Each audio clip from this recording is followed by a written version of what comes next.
staff from the legislature, the MEC and the Team Social Development, Provincial Treasury, AXA, staff from different caucuses, political parties,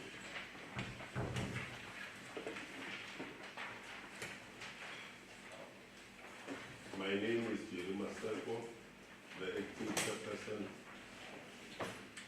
of today's SCOPA meeting. The Honorable Chairperson, Honorable Slamle, held up that he couldn't make it for this year. But let me take this opportunity to welcome all of you to this important interaction. I think we all know that on the 10th of February, we were here under the same roof, engaging the report from social development. And there was a decision taken by the collective that you need to go back, try to rework your file, make sure that the necessary documentation, information, attachments are available, so that we come back and continue with the hearing. So this is a continuation of a process that we started on the 10th. And I hope that the department has complied with regard to the request that was made. But suffice to say that we also agreed that we are going to start with question 3, 4, upwards, given the discussions that prevailed on the day in question. And the department, I think, is aware that today meal for breakfast and catering is their responsibility, just to remind them. They must do as agreed. Let's interact with this report in a manner that we will assist each other to move towards the intent of the Auditor General's outcome of the report. I also want to make a call that let's make sure that when we are going to deal with these issues, we avail the necessary information that is authentic, that will assist the members to play a progressive and positive oversight. Because it is only through an authentic information that will equip us to play the necessary role that we are playing. Without fear, without favor, and without prejudice. Let me move on by introducing ourselves, starting by members. Like I said, I'm Jerima Selko, a member of this committee, acting chairperson today. Members? Thank you, Chairperson. My name is Shosman. I'm a member of this standing committee. Thank you. My name is Chess Alan. Thank you and good morning. My name is Shota Cedric. I'm a member of this particular committee. Morning, Chair, and morning, officials. Chairperson of the Social Development Committee.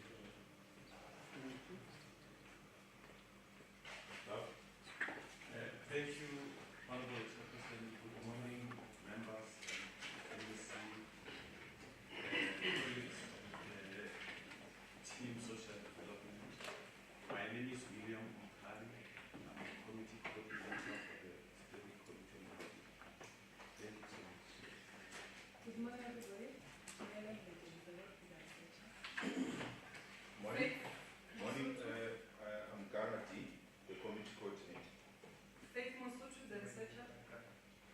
Lawrence Shilavi, researcher from Office of the Chief Whip.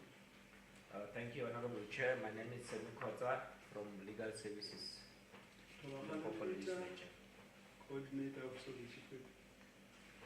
Carol's Law Communication Services.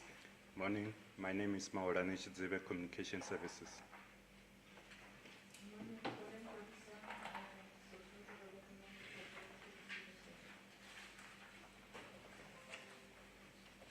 Thank you. We will move to AG's office.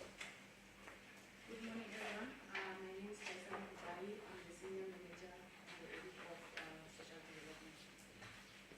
Good morning, everyone. My name is Priya Tripoli, and I'm the Audit Manager on Social Development. Thank you.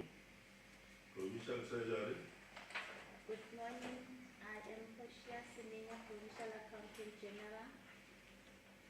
Provincial Treasurer.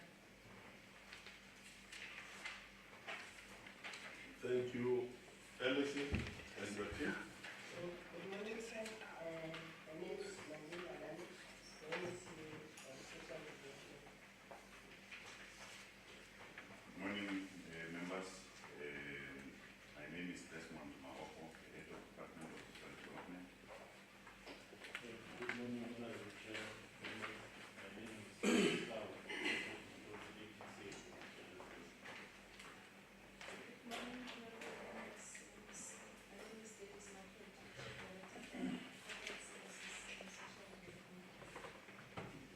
Good morning, everyone. My name is Idus Tachide, the Chief Director for Social Welfare Services. Good morning, Professor members. My name is Omar Gia, Director for Strategy, Policy and Development. Good morning, members. My name is Dr. Muhammad Efen. I am responsible for risk management, social development. Good morning, members. My name is Umar Danyana, responsible for government activities. Good morning, members. My name is Tepish Sivaka from Internal Project. Good morning, honorable members. My name is Patrick Torizani, Social Development Internal Control. Good morning. Kisan Mashian, Director of Service. Thank you very much. I think we want to introduce ourselves. Is there any apology? Thank you very much, Honorable Professor. We have received apologies from the following members. Honorable Salamena, he has some political commitments. We have Honorable Makul Peja, she's attending a meeting in Chule House. Honorable Pala is off sick. Honorable Ndo also, and Honorable Marseille are also sick. We also have Ms. Malota, who has got other commitments from legal, but he has delegated Mr. Kota.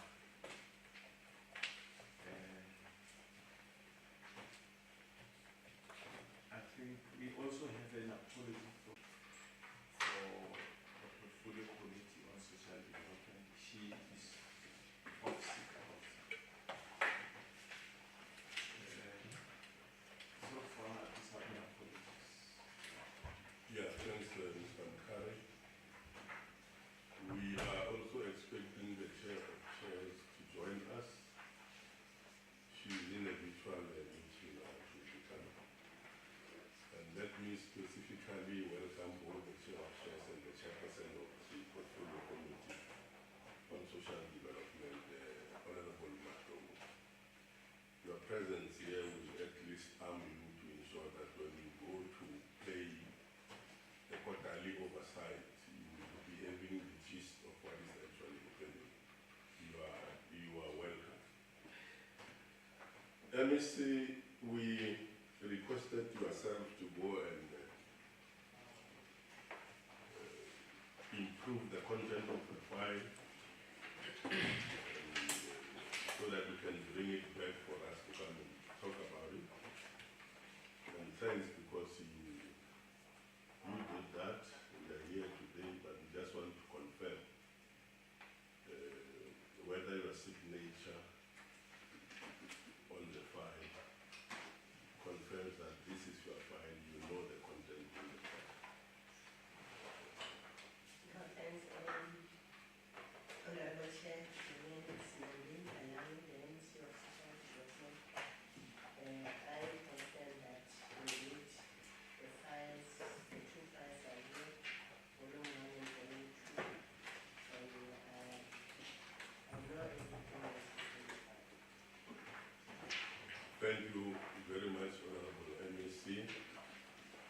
members, we have agreed that we are going to start with question 3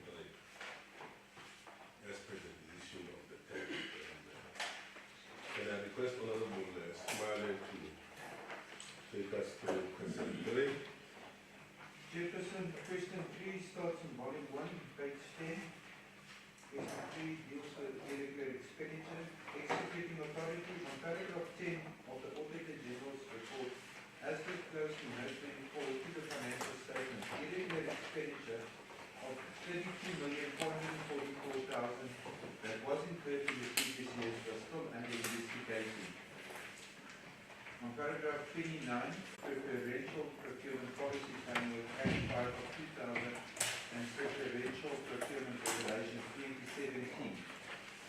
This non-compliance was identified in the procurement process for the ESDP 32-21, physical security services at Potokwa One-Stop Center and Asperger Clinic ESDP 34/21, physical security services at Saslamani Office Optimization. 8. Why did the accounting officer fail to conclude the investigation on the prior year irregular expenditure?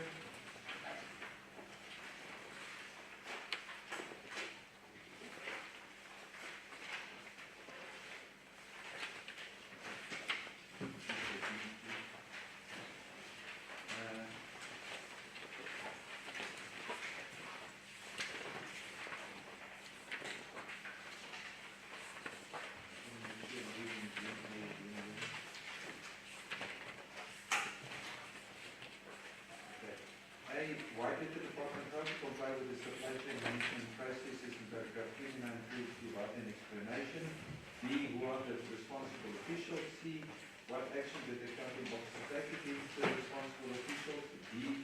Why did the measures put in place by the accounting officer fail to prevent the recurrence of irregular expenditure? E. What measures did the accounting officer put in place to prevent the recurrence of irregular expenditure? Please provide a plan, and that's it. Thank you, Chair. Thank you very much, Honorable Smiley. Honorable MEC. Thank Honorable Sir. I am Nanjini Alani. I work for Thank you very much, Honorable Chairperson and members of the committee. Once again, good morning. My name is Desmond, Head of Department of Social Development. Chair, in respect to the first question, mainly you can indicate that it is because of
final written notice has been issued against the affected officials, and we have attached the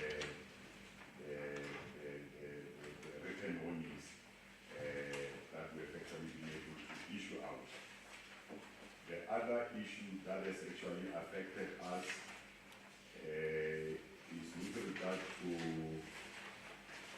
we can move to page 18, the one on the declaration of interest, which was to the tune of 19,800. The investigation also is completed, and the recommendations were that appropriate action should actually be taken against the officials. Hence, under Annex 12, we have actually attached the letters that prove that an action has been taken against those officials that are listed there, Mutena,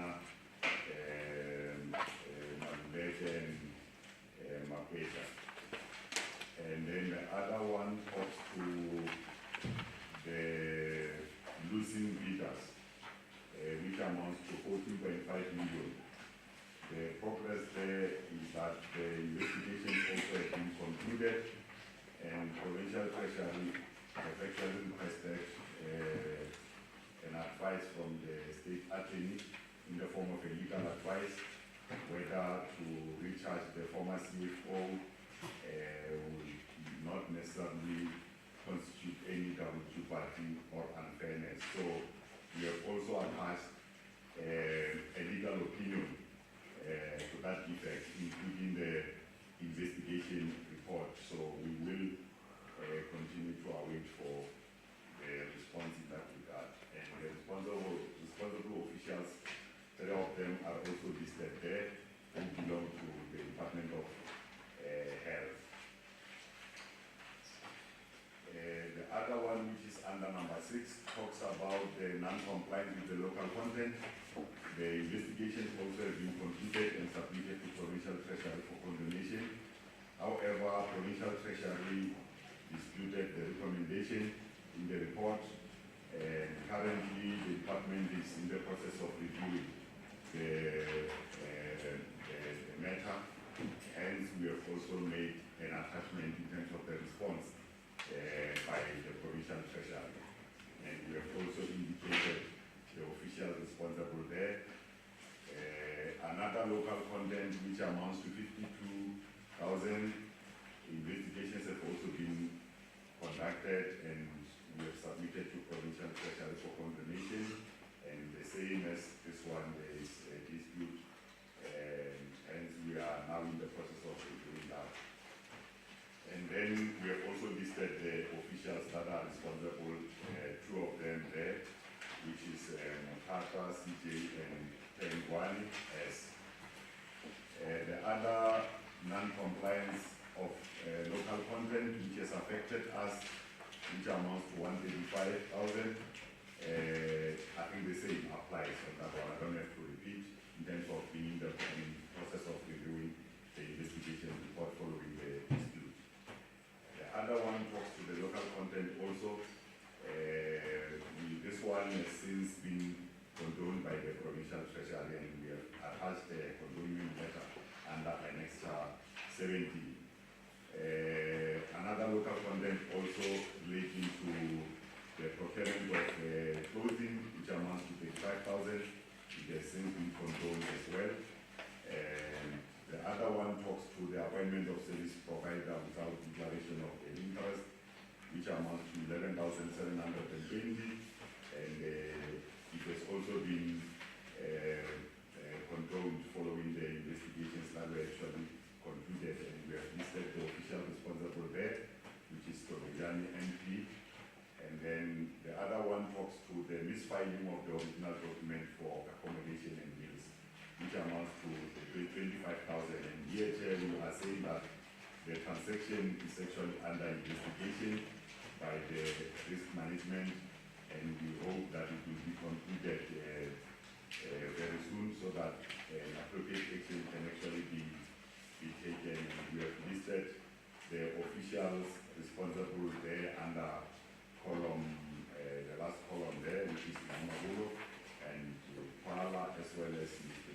and Mrs. Kekana, who was the acting CFO at the time. There was also another local content of procurement of clothing amounting to 170,000, where we are saying investigations have been completed and the recommendation was that appropriate action should be taken against the responsible officials, and warning letters to that effect as part of the sanctions. We have actually attached them under Annex 19, and Ms. Maluleke and Ms. Mukweja, the officials that are responsible. The other one, local content, involves 183. We have also attached the warning letters following the recommendations of us taking an appropriate action, and Dlamini, who is the former CFO, as well as SCOPA, action has been taken against them in the form of warning. And lastly, it was around the non-payment of the claim made by one company called African Directory Services amounting to 118,000. The investigations is being handled by Office of the Premier, since the matter was affecting all other provincial departments, and progress is that the transaction to be removed since it does not meet the definition of irregular, and there is no responsible official listed. With regard to the issue of failure to comply with the supply chain management processes, we can indicate that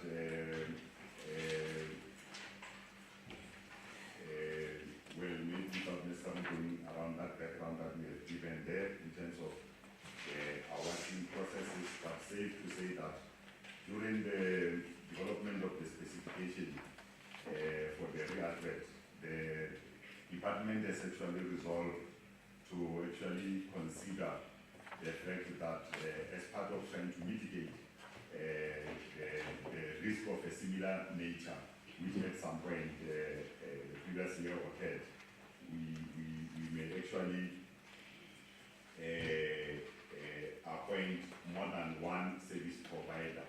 And to that effect, the department's decision to also award double option trading enterprise and Mangani services was particularly, as I'm saying, to mitigate the capacity risk encountered in the previous or encountered by the previous service provider who was appointed and did not have the capacity enough to manage all the sites. And to that effect, we are saying that the responsible officials, we have listed them from members of the bid specification committee to bid evaluation committee members, and I'm not sure I'm shouldn't necessarily read members of the specification committee. They are listed there together with members of the bid evaluation committee and also members of the bid adjudication committee. And then under C, Chair, in terms of the action by the accounting officer, there is no action taken yet, pending an investigation by the investigation officer that we have appointed from the Department of Education to actually assist us, since, well, it also involves our own CFO, so we thought that it would be proper to get a neutral kind of a person from the Department of Education, and the appropriate action will actually be taken once the investigation has actually been completed. And to that effect, we have attached a letter that we wrote to the Department of Education in terms of them assisting us. And already we have started with the investigation. They came to have an interaction with us in the department, and yeah, they have started with the process, and we hope that they will actually be able to conclude in less than 2-3 months or so, in the first quarter. And as to the measures that have been put in place to prevent the recurrence, we can indicate that the vacant post of the CFO, together with that of the director supply chain, basically they've contributed towards the incorrect interpretation of the relevant prescripts, and the department also failed to fill the critical post due to several attempts to recruit the CFO, which went in vain. And for the Director Supply Chain Management, we know that he was actually dismissed due to gross procurement irregularities that obtained at the time. And the applicant referred the matter to the Bargaining Council for arbitration, and the matter was dismissed. And then, as we move to the next page, Chair, we should indicate that under the measures that have been taken in respect to avoiding recurrence of the irregular expenditure, particularly around the plan. Our plan is to say that we have actually been able to adhere to the irregular expenditure framework, which is the framework that is guiding us. We're trying by all means to ensure that all our officials are fully familiarized with the framework. From time to time, they are reminded of the provisions and content of the framework, but also that we have developed the preferential procurement policy and the procurement procedure manual, of which we have been able to attach all the two documents, or all those documents, and that the department is also reporting irregular expenditure to provincial treasury on monthly basis as part of accounting, but also ensuring that there is a close monitoring in terms of adherence. We have also gone to an extent of giving up the internal control unit by way of recruiting an official to actually, or transferring one official from one department to the other to come and assist in matters of internal control, because we thought we were found wanting when it comes to matters of internal control. And also that supply chain management risks are now included in the top 10 risks of the department, so that they can be given a priority.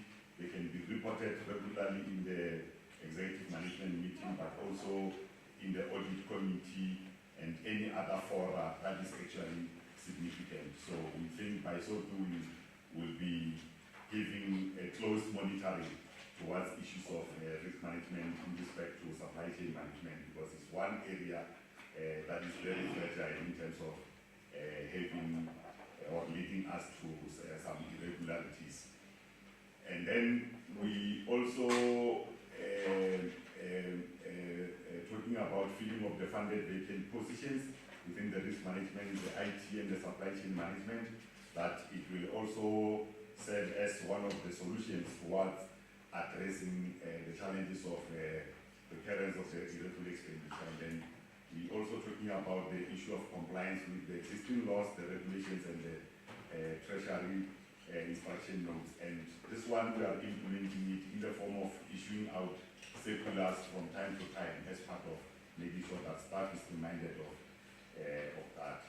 And then, I think we have outlined the plan, as you can see, up to the issue of ensuring that we enforce consequence management where anyone is found to be on the wrong side of the law, and we have gone to an extent of attaching the consequence management framework, including the strategy on the clean audit, which is under Annex 26. And then, I think, basically, those are the responses from us, Chairperson. Thank you very much. Thank you very much. Very fine, Minister.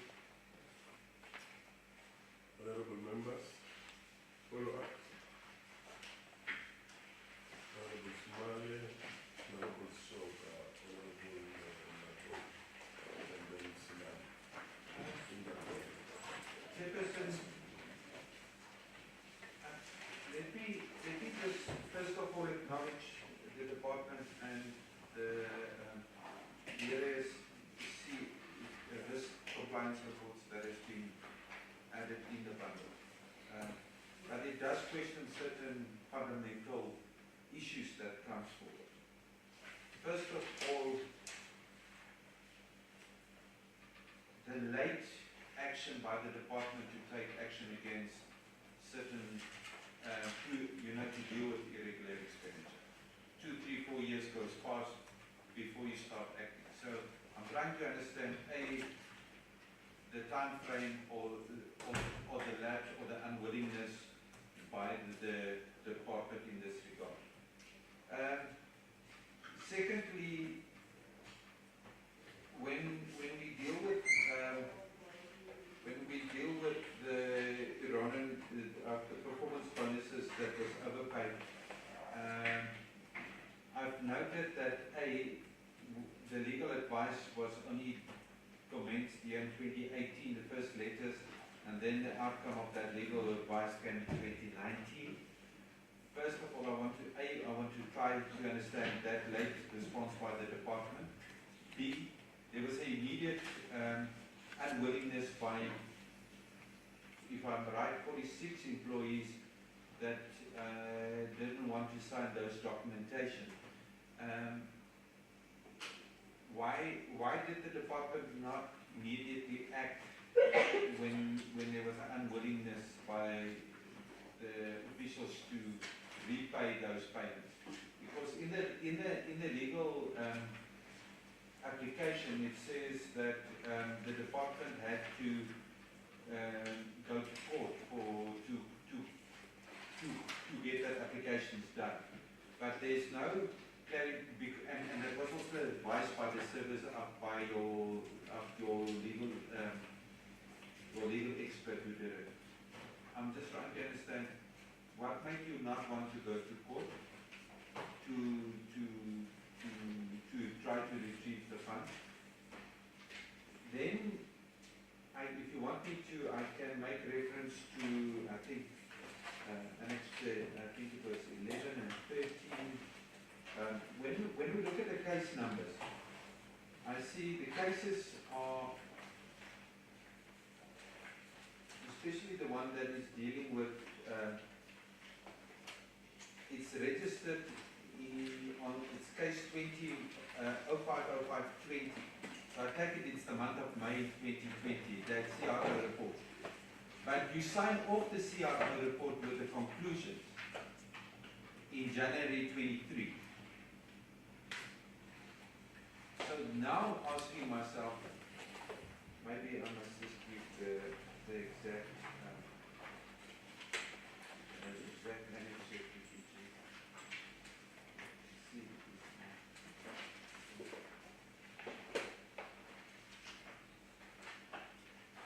Okay, the first one that I wanted to deal with was it was Annexure 13, which starts with 11th of November 2020, and it's signed off in 22 years later.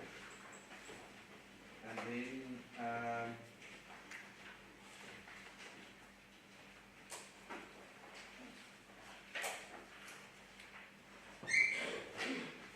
just looking for the old case 0505-2020, which also dealt with that.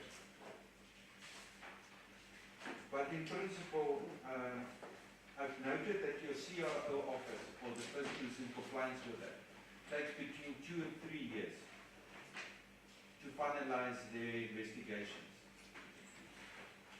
Help me understand why it takes you 2 to 3 years to finalize a report that would seem to be not that complex from the type of reports that you would get, because all of the recommendations are very similar towards there was no financial loss, but it deals with the inability by the department to comply with the regulations. And for my notes here.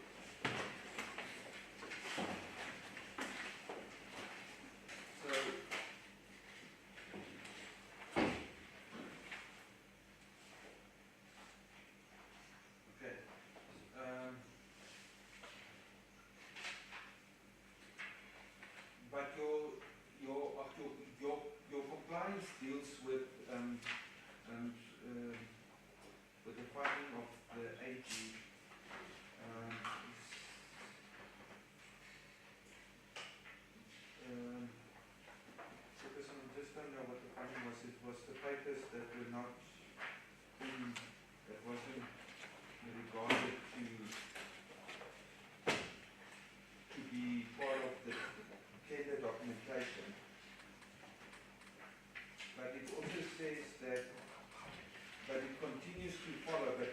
your head of supply chain is supposed to make sure that the people on the bid evaluation committee and those committees are well trained and have got the knowledge. But I don't see any action being taken against the head of supply chain that are responsible to make sure that people do comply with the necessary regulations. So A, why is that not taking place? B, why are you selective in taking accountability against certain officials?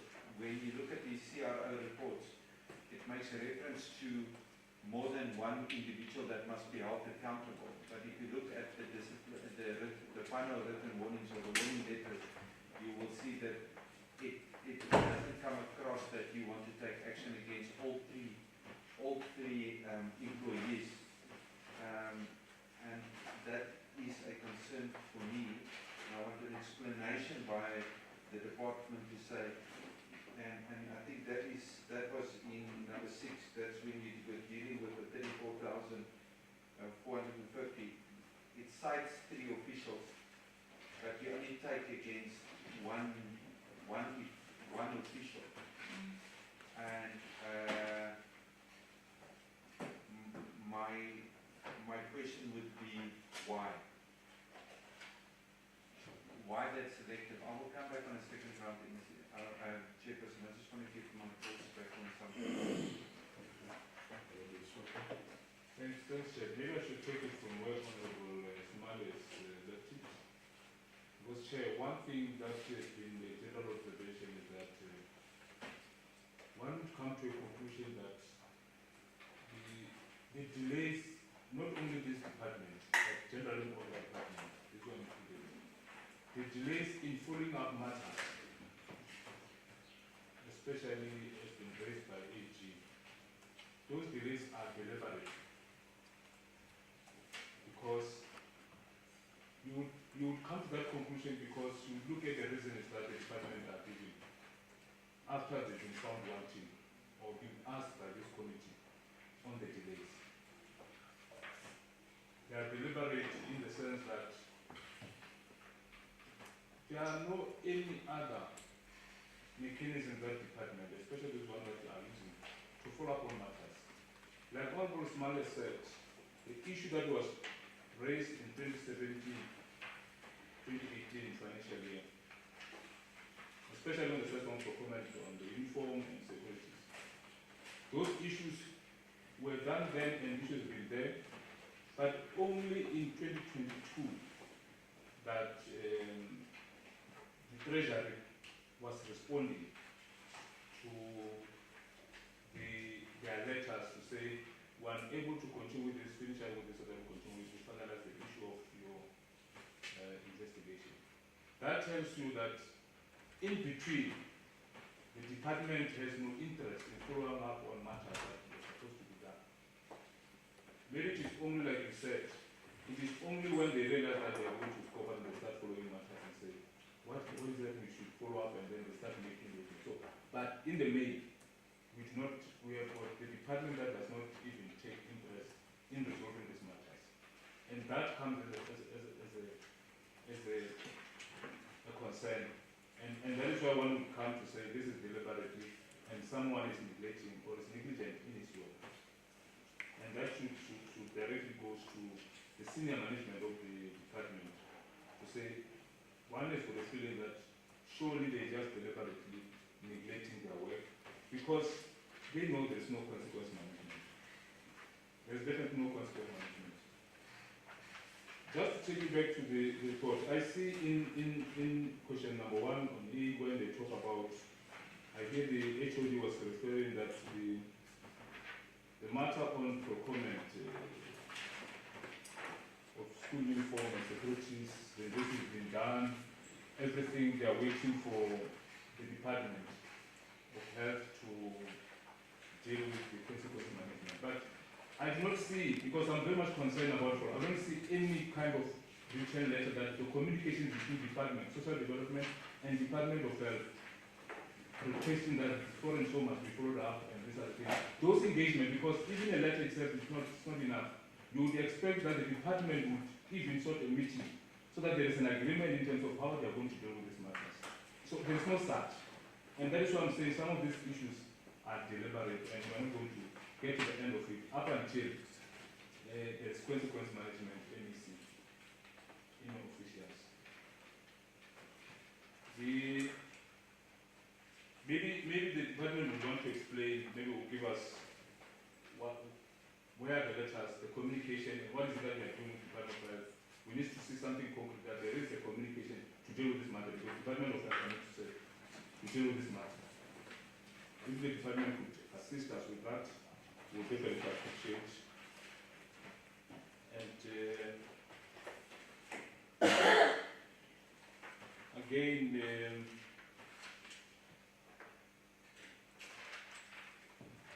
on the issue of erroneous payment of both performance bonuses, I read here that the Annex 17 as a reference point for the condemnation by the Treasury, and on the 403 figure that has been condoned, and then the matter has been, the thing has been set up, and there was a letter I saw in one of the annexes where it was, but I'm worried, Chair, because if you look at Annex 17, there is a letter from Treasury that suggests that, especially on Annex, if you look at that Annex, it's also marked as a C in that where this basically shows that the provincial Treasury input is that application is not condoned due to the following, and they listed the reason why. Maybe if we can get reasons why there is a communication from Treasury and what is presented to us here. Maybe if there's that clarity, the department should assist us. In particular on the bonus payment of 430,000. If we can get clarity on that, that will also assist us.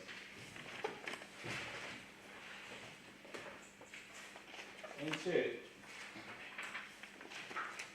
I'm very much worried when the department, in response to some questions, are not consistent. If you look at the last question, question E, where it is to measures that are being the accounting officer put in place to prevent the recurrence of irregular expenditure. They just list all the things that they are supposed to do, things that are there, they are given to be done. Things that they said in the beginning that has been the source of problem, they are not listing them. The issue of CFO and your director for SCN has been highlighted as the main thing that is causing our problem. But if you look at those, what is it that you're going to do? We are not clarified as a committee, or not clarified as a committee member. Why are you putting that to explain how you're going to deal with this problem that you think is a big elephant? However, instead, what they've done is to list things that are there, that are supposed to, the plans that are there, the plans that are given, the plans that is part and parcel of their daily activities. So it worries me, Chair. And also maybe if we can get a clarity in terms of the CFO position and your director and say how far are they and how soon are they going to happen, because from when you look at these things, everything is pointing to that, but at the end of the day, their mitigation does not work. Thank you, Chair. Thank you, Honorable Mato. Thank you very much, Chair.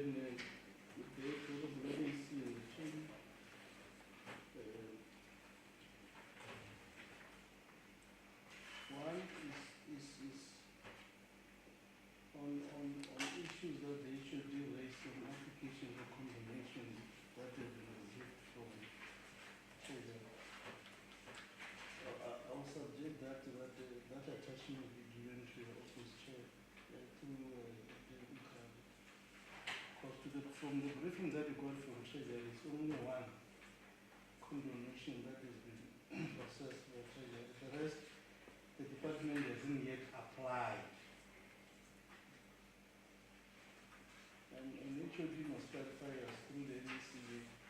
whether the department has applied for any condemnation for provincial treasury. But the record of provincial treasury and the briefing that we got, there are no applications except for one that they condone. And why are no applications?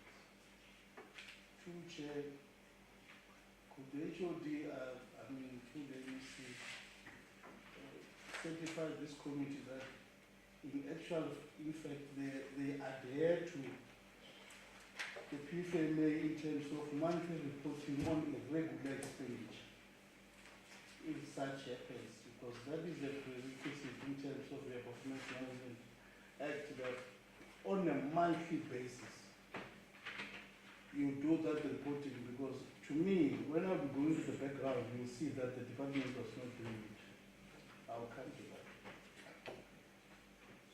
I'm impressed with the attachments that you put on the regular expenditure framework, the national framework, Annex 23. But my worry is that I don't know whether I'm getting into administration. For me, it was not necessary for you to do an internal control memo that was signed by the MEC, because the regular expenditure framework, the national one, it has been there for many years, and it's our responsibility to make sure that it's followed to the letter. And I'm worried that you get a memo there, the MEC is meant to sign that memo on the 13th of January 2023, which in fact is a pure administrative responsibility, doesn't concern the MEC in terms of that the regular expenditure framework, that is the national guideline, unless if there is a provincial expenditure framework that I don't know.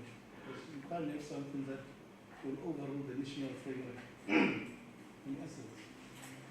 You also have your Annex Chapter 4, which is on risk assessment, the consequence management framework, financing. It was decided by Honorable Kakari on 2021, on the 29th of April, and the clean audit strategy that we are going to have a clean audit by 2023.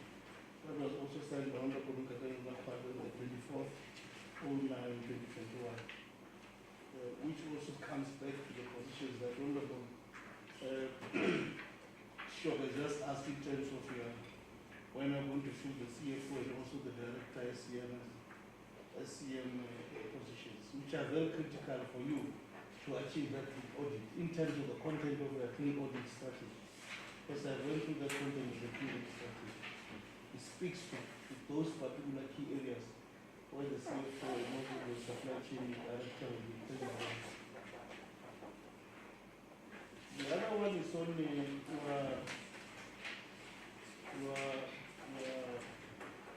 regular expenditure and the issue of missing documents. I think there's been a guideline in terms of Annex 8 that we attached to that is from Provincial Treasury. It was not responding to you. It was speaking to all the departments and also state enterprises that are there in terms of missing documents. What is it that you do?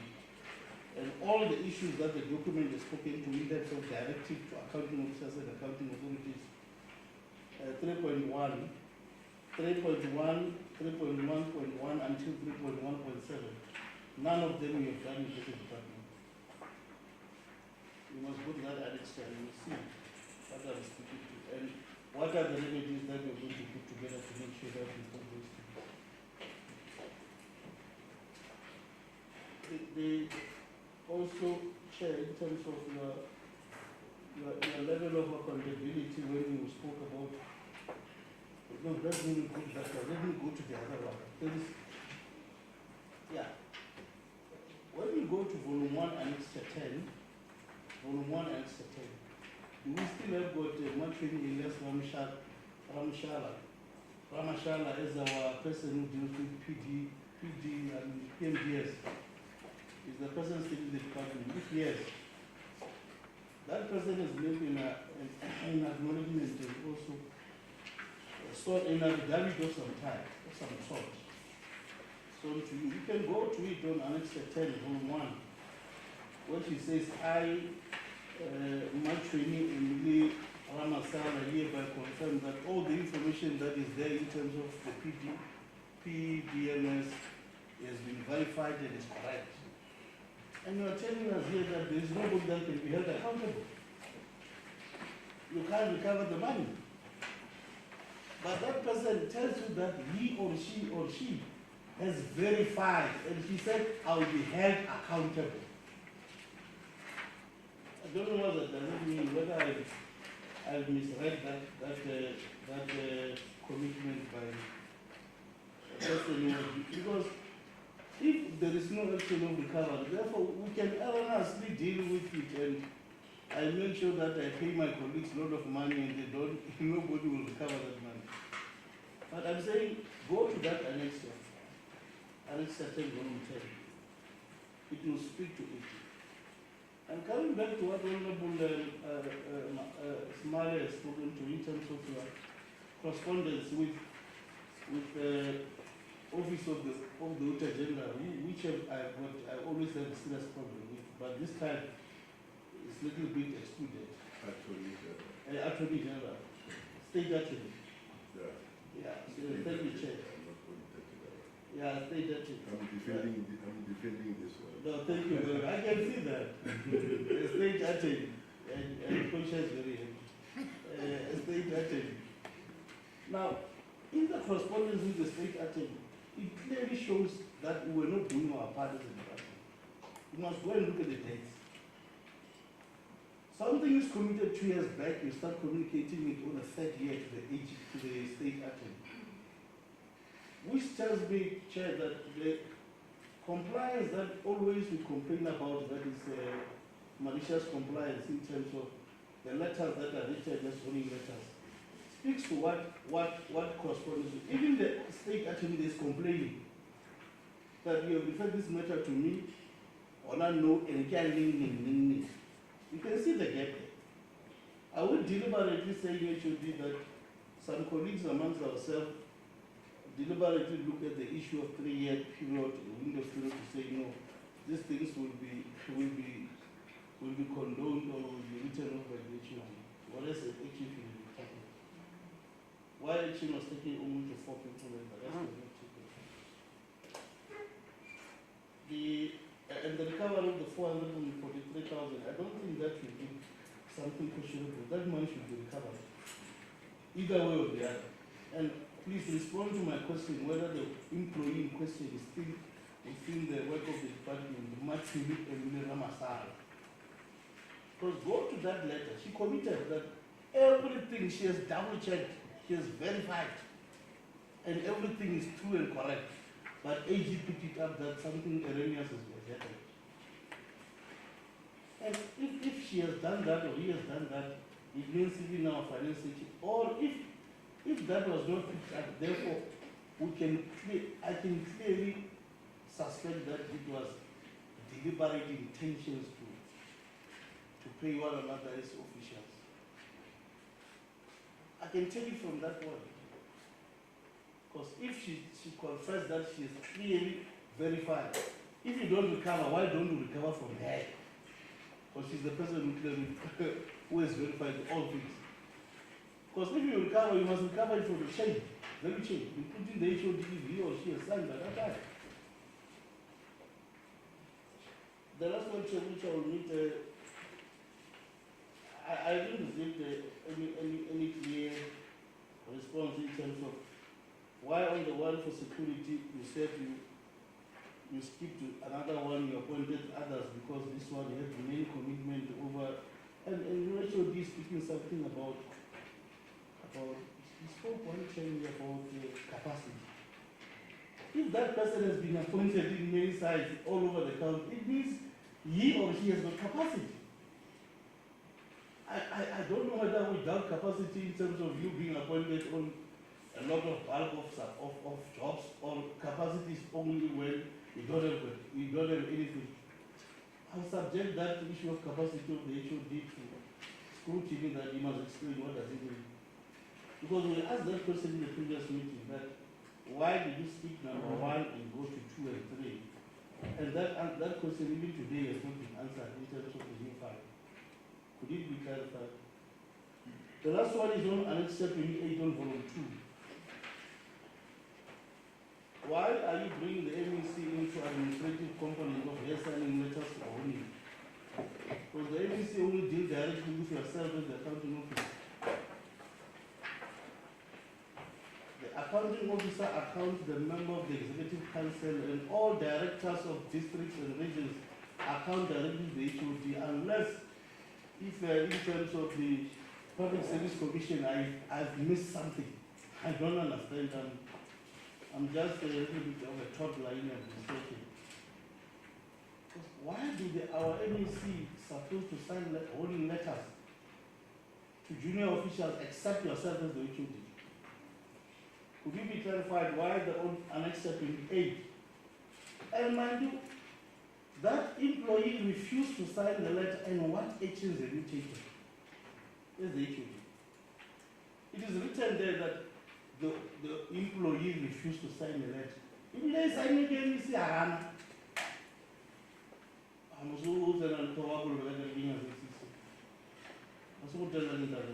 unless if I don't understand administration. Could you be clarified why that happened and what decisions have been taken to make sure that that employee or she complies? Because I think there is only one political head in that institution. It is very easy. If you define the political head, it means you define the government administration, you care less, I'm not what do you want to show? From one director, you should be go in, go to show, but there's so okay. Now, could we be clarified before we can go further into other questions? Because for me, you have responded in terms of attachment and other things which we value, but some of the issues that you have attached doesn't speak to the questions that we asked in the previous meeting. And we really want to appreciate the effort, but respond to the questions that we asked. Thank you, Chair. Thanks, Honorable Master. Honorable Sumana, you want to say them by? Chairperson, I'm just trying to just get my head together. Chairperson, when you read the CRO reports, and there are two things that comes to mind. First of all is the continuation of the department failing to bring in local content and production rights. And then secondly, the declaration of certificates. And when you see that appearing over and over again, and you look at some of the control, in your recommendations by your COO, you talk about the control on weaknesses and improvements that should be made. And in those two recommendations, there are two things that stand out for me. It says the supervisor should always monitor the work performed by the junior officials to avoid non-compliance in the supply chain management process. 1. 2. The communication of the new CSM prescript should be done formally so to make sure the purpose of accountability. And the CSM at head office should continuously provide training to make sure that all of these regulations are being adhered to. Now, it's clear there's either two things. Either the information or the training is not taking place, or the oversight is not being placed, or there's a deliberate non-adherence by the people on these committees. So, HOD, if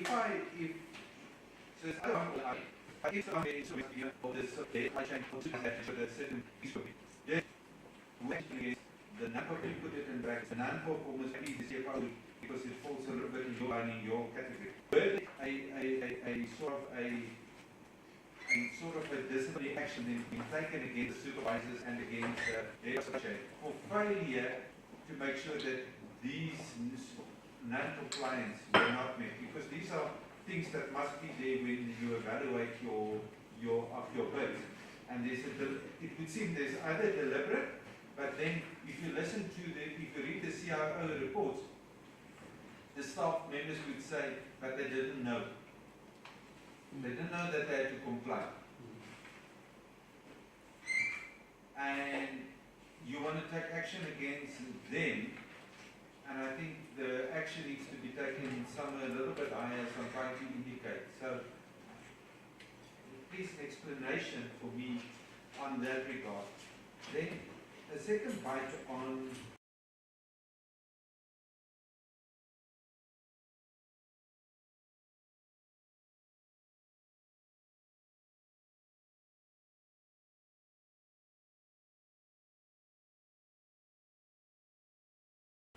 your possible deliberate of not trying to get the money back what that was overpaid in the various performance bonuses. The money was paid over in 2013-14, wrongfully so, during the financial year of 2013-14. You only write letters to officials on the 5th of September 2017, 4 years later. And on the 18th of September, you inform each of the, I don't know, 45 or 46 people. But what I did see here actually, of the letters of intent that you did write to the people in the class, there's only 15 of them. I tried to count them very quickly. So why is there only 15? Why? Is that just because is that your sample that you just wanted to show the members? Or is there more? Or did the others didn't, or didn't other people get them? Or is there something, a problem with your records?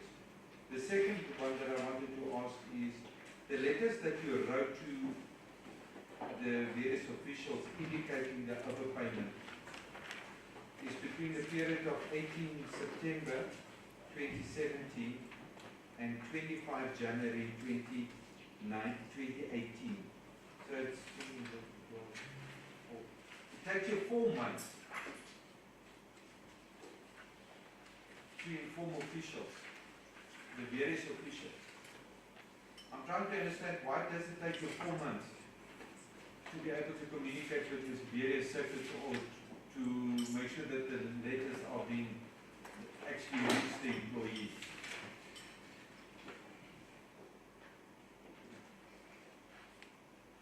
I think the other things were questions were already covered, Chair. I will leave it there for the department to answer. Okay, thanks very much, Honorable Sumaya. Honorable LBC.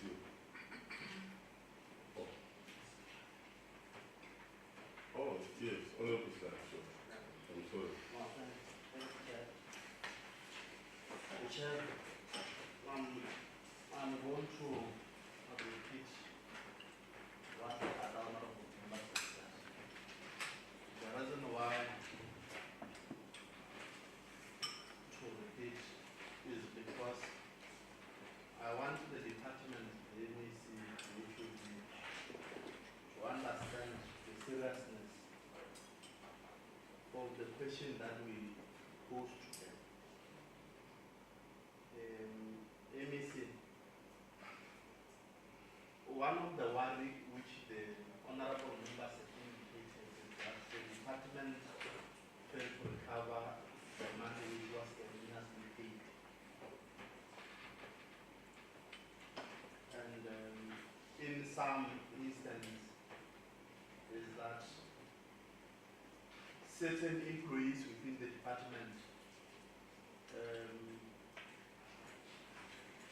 paid the money in terms of the action which the department has taken. But others did not pay up to date, which is a worrying factor because when employees are supposed to recover the money, if all of them are included in a particular matter or case, all of the people who are involved are responsible for everything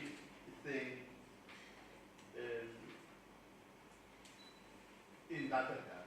So we are worried why certain employees had to be paid worse is that that particular amount, if you check in one of your responses, you'll then see that an amount of 443,000 was yes, it was erroneously paid, but only 40,000 was recovered. I think we have been advised that that constitutes 10% of the total amount, which was supposed to be prepaid by those that were paid erroneously. And unfortunately, the department did not do justice in that area. MEC, there is a general tendency of the department running away from advice from provincial treasury. When they run from provincial treasury to be advised, they run to state attorney. We must re-emphasize that. That is a worrying factor because provincial treasury is there to serve as a guiding institution on financial measures. And now you have deviated from advice from provincial treasury when to take action in some instances. And the state attorney gave you the advice and you came to the department, HOD, and you have decided to write certain debt off on your own without even listening to what the provincial treasury says. And it's a worrying fact, according to, because normally when things are like that, when there is a confusion in terms of financial management, the first step where we must get advice is the provincial treasury. If really ourselves we can't be able to handle matters of finance internally from our own department. And that in itself has created a mess. Because the state attorney just advised to say, no, you must just write off the debt. And indeed you have implemented such advice. But yet certain advice from the AG you don't implement. It's very much worrisome. And when it comes to implementing of consequence management, you are very much selective. Worse, even when you came here before, a week before, we raised a problem that when you write a warning, and that warning part of the session, it says that within 6 months, this letter will be filed, will be in your file with this, within 6 months, that letter is not going to exist. That's rubbish. Even if it's a labor relation matter, or the labor relation act advice order, I don't think, I'm convinced, I don't think the labor relation says that no, you must put it for 6 months, and after that, it's not going to exist. At least if you were saying that that letter is there in the file until such person is not going to commit another offense. At least it was reasonable. But is a general practice, Chair, from the department, all the department, a general practice, a tendency of writing letters for 6 months. That is why, in terms of what we call the organizational behavior, the characters of these senior managers, they behave like that because they know that they are going to give us 6 months later. And therefore, after 6 months, there is nothing. And when a lot of money has been squandered, because our focus here is how we have used the money from this the department, which was allocated to you. Chair, the department wants to exonerate itself from the blame. Why? There is no way in which, because in one of the responses, we've asked them, in terms of question C and question D of irregular expenditure, what action did the accounting officer take against the responsible official? They've acknowledged that they paid, there's no action. From 2013, up until, this is what they're raising. There is no action taken pending investigation. They still want to investigate themselves because the case or the wrongdoing when it was done by them in their own department. So they are still waiting for their own investigation at the same time. Exonerating themselves from the blame. Why did the accounting officer fail to take measures? No, there was a vacant post of the CEO. How does it relate to the question? The question is, why did that? The mere fact that the CFO is there, not there or not, it doesn't matter. Because the department continues to function in the absence of that dead person or that suspended or whosoever person. Under a CFO as owner, there is somebody who's acting. That is why Chisikawa at some point is used to act refusal to take that particular position. Is because he's executing his duties allocated to him by the department.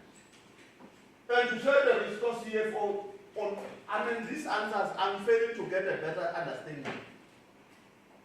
I'm failing to get a better understanding, Honorable. Why did the measures which the department put in place fail to prevent the recurrence of irregular expenditure? They are telling us there was no CFO. That's number one. It can be. It can be. Whether CFO is there or not, it can contribute to the failure of you to prevent the recurrence of an irregular expenditure. Because Chisikawa is there, is acting. What then becomes the rule? Even a person who has acted before Mr. Chisikawa. So now in my own, for example, check. Dr. Morate came here around 2011. I was still a parliamentary officer in the very same Department of Health and Social Development.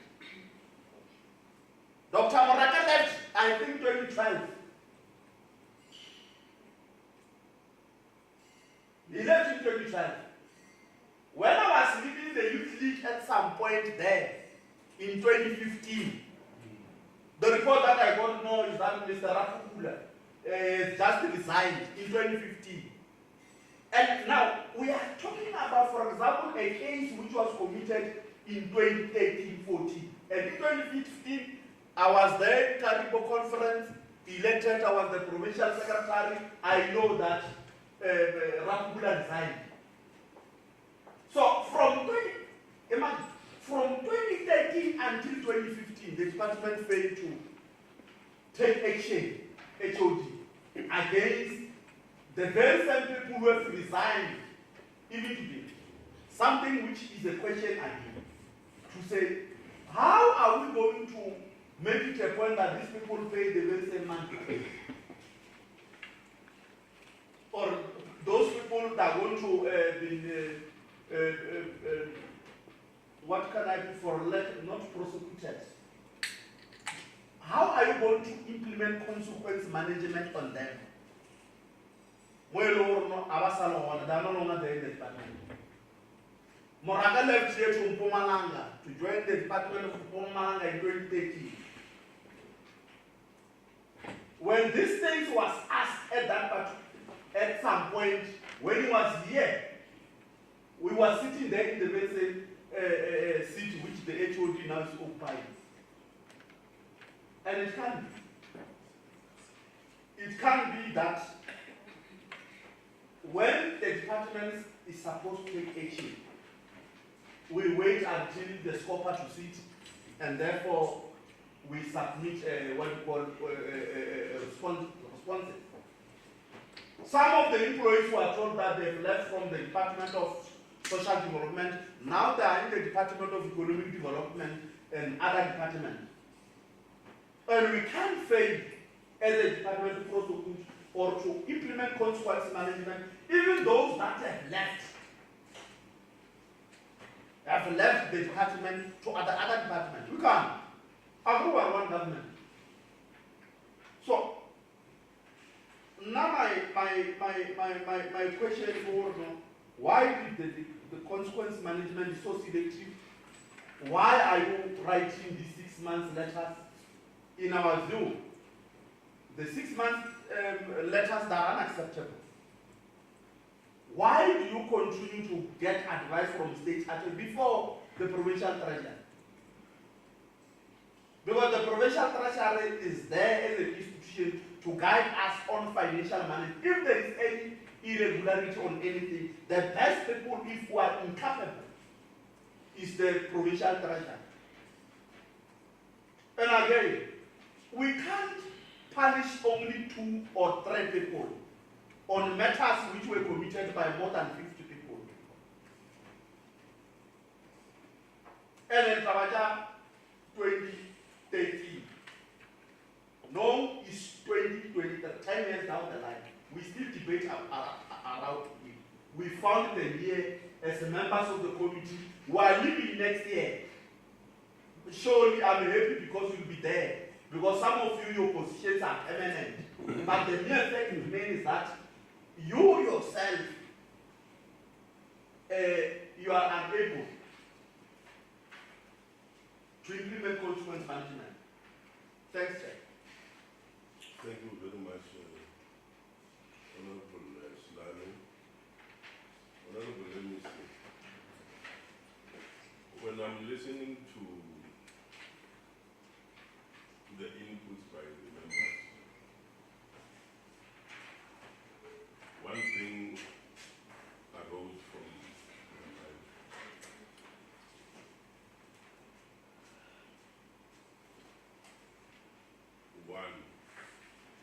Once there is an audit outcome, there are findings, you are compelled to develop an action plan, an audit action plan. That's number 1. In each and every financial year, immediately you receive the AG's report, you quickly go to findings, queries, and recommendations that are there. Out of that, then you develop an audit action plan to respond. And obviously, given the material conditions, that audit action plan, you will have to attach time frames. So this one, in terms of how I should respond to it based on the available regulations, I can achieve it during this period.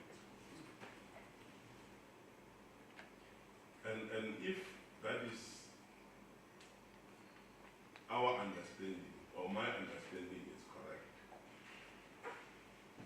members are beginning to say, we are unable to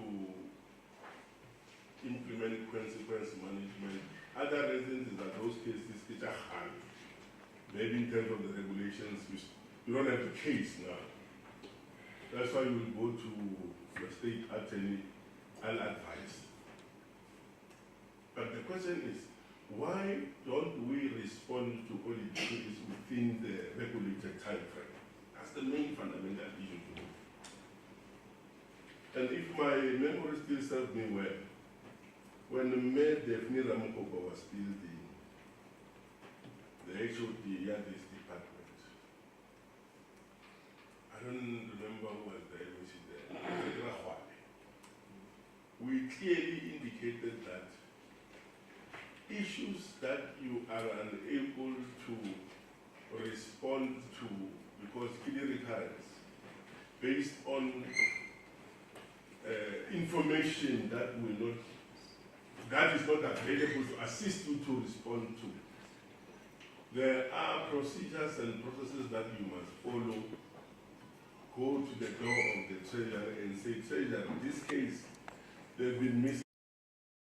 2013, we request that you condone. There is that provision. I'm raising this and I'm repeating it because I raised it that time. As long as you don't deal with these issues, whatever reason that is there, you will remain with these issues. The query will remain. It will remain an irregular expenditure until you go to pension HOD. The other HOD will grant the same thing. Because how do you respond, or what is your response cycle to issues of the AG? And the number I take is that needs to be done within the immediately the audit report. You give yourself a year to respond to all of them. Put yourself time frames. Say, this one I'm going to do this one I'm going to do this. And check out now, implement. And those that you couldn't, you will have receipts. And I'm sure you will have regulations that support you to request the Treasury to condone. But it shouldn't be an issue already. You leave an issue, particularly consequence management, until elapsa is sana it's because the regulations is saying after this thing, if it has so many years, then you can act. Why do you wait for people to resign if they've got a case to answer? Agreed resignation is authorized. If you resign, I can say yes or no. And I'll give reasons. And if you know we'll hold your money there, particularly when we are supposed to recoup the money from you. That's what is happening. Department of Health, as I'm speaking, the HOD's money has been frozen by SIU. I'm just giving you an example.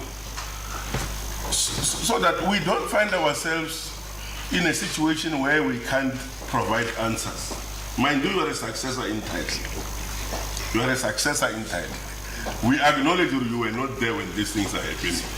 But we are saying, why can't we do these things at the right time, very quick? Why can't we respond very fast? And identify issues that we might not be able to carry out according to the expectation of the committee. To me, I think that's where you are missing a point. And even next year, we are going to find these things happening. There are a number of cases that you haven't yet applied for condonement to the treasury, like Honorable Matu said. And after some time, you will be found wanting. So the quicker you respond to Auditor General's queries, the better.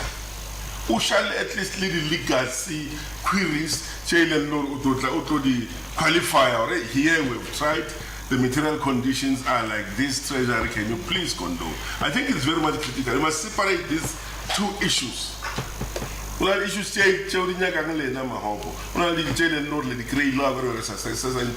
It's difficult for you to even get documents. But here we are talking about things, Department of Health and Social Welfare.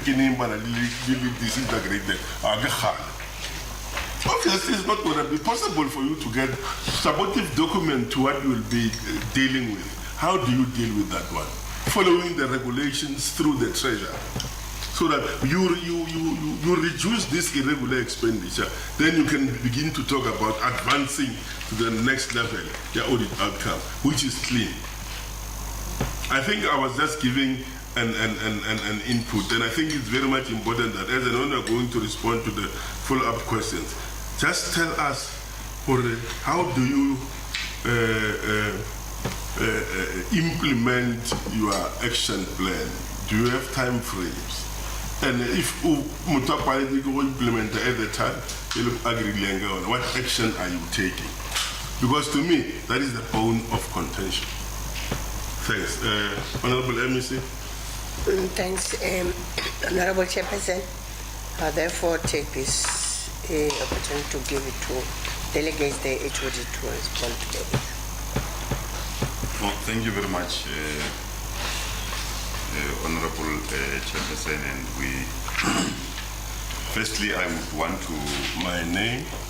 Oh, yeah, I was going to say firstly I would want to introduce myself.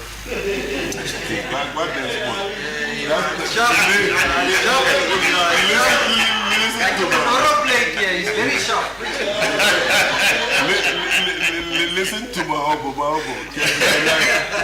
Can I just make you laugh more? You see, the members are saying this HOD is good at talking English. But the content doesn't go with the English. So now we are going to okay. No, thank you, Chair. Noted. My name is Desmond Mahopo, the head of Department of Social Development in Limpopo. Chair, I think it's quite important that we begin by profusely and profoundly acknowledge the inputs by members. They're actually guiding us. We are acknowledging that we should make endeavors to really improve. We should actually commit ourselves to improve in all these areas because there are long outstanding areas as raised by Honorable Maseko. So we are definitely taking note of that, and we will endeavor to do everything to ensure that even our action plan, audit action plan, we monitor it very closely because it's one of those issues that are a standing item in the executive management meetings. In every executive management meeting, we ensure that there is progress that is actually being given, apart from the fact that those that are responsible to execute specific items in the action plan, they will be having some bilateral kind of interactions with their supervisors, ultimately with the HOD in between as part of strengthening monitoring. So it's only that we are not getting it 100%, and we are acknowledging the observation by members, and we will definitely try by all means to improve in terms of making sure that the turnaround time in terms of responding to issues is actually improved. Chair, I wanted to go back to what was raised earlier by Honorable Smale. Let's call it in English, Smale, so that I don't make a mistake of saying small like I did last time. Chair, there are many factors that actually contribute to the continuing or the inordinate or unusual kind of delays that are actually troubling us to complete the investigations. And we are acknowledging some may be beyond our control as we have to execute them informed by what others outside of ourselves ought to do. Some, of course, they are within our ambit, which are actually informed largely by challenges of instability within the administration, particularly in terms of key critical positions. Much as Honorable Salam is indicating, there would always be people acting, but you would understand the extent to which the impact of having an acting person as against the one that is not acting, because even the acting, for instance, you will find people are alternating.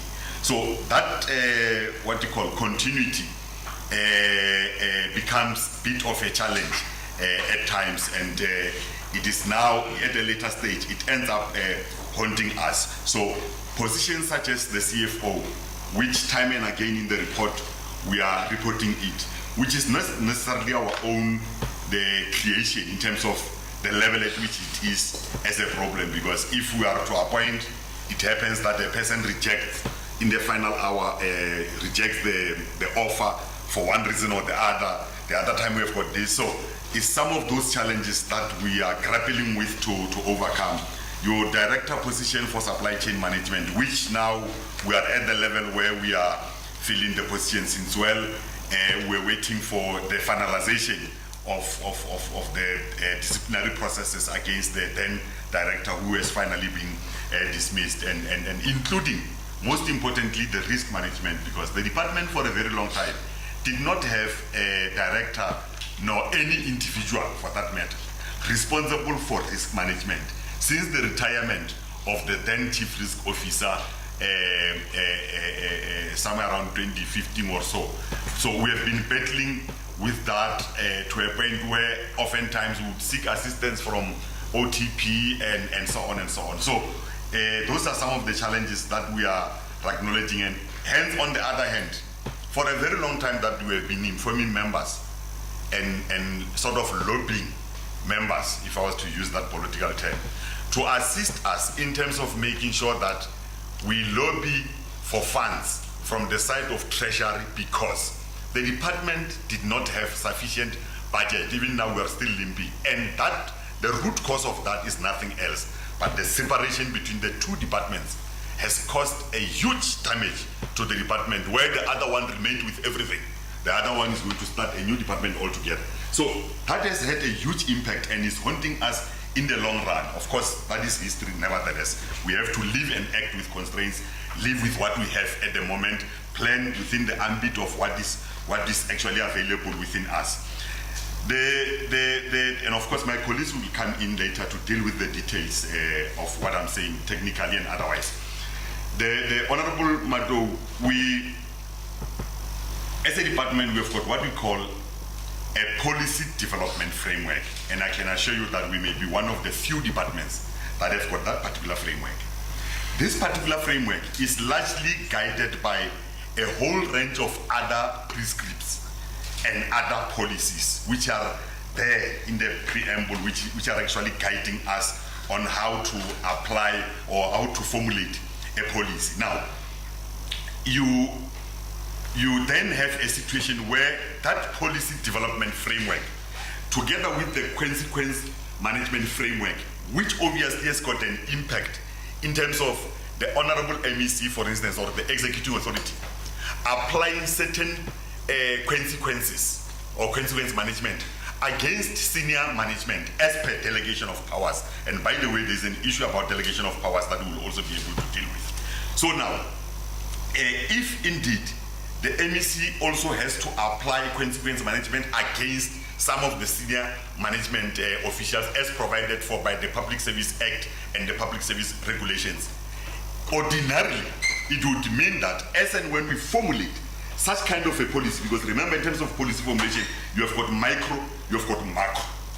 Now, in this case, is a kind of a policy that would necessitate that as you develop it, it's important to have a buy-in of the MEC, because she is the one who, amongst others, together with the HOD, will be enforcing that kind of a policy. Same as the issue around the delegation of powers, to say that this one, it is provided for in terms of the public service regulations, where when you delegate functions, HOD is delegated functions from level 1 up to 12. But for level 13 upwards, it is incumbent upon the executing authority in terms of the delegation of powers as provided for by the Public Service Act, read in conjunction with the Public Service Regulation. It is not out of our own design that we want it that way. And by the way, the whole debate, Honorable Ismail, about UK deployment is centered around this very same thing, by the way. It's centered around this. So now, we have to be consistent with what is provided for by the law. That is why when it comes to applying sanctions, not only appointment, but also even applying disciplinary measures against SMS members, it is the sole responsibility of the executive authority, and the HOD does not have those powers. Hence the letter that is attached here, where an official who has retired, by the way, I'm emphasizing the retired part because he has retired, Honorable Mato, refused, when they interacted with him, he refused to sign the what you call. Then, upon refusing, then obviously they have to come back to me to report that there is a refusal. Then I will have to indicate that in the letter for record purposes, because we will not have any other means of verification in future that this person has refused, except to note in the report upon the Labor Relations Officer informing me. So that's the reason why the MEC has actually signed those kind of documents that we are talking about. Now, the other issue is in relation to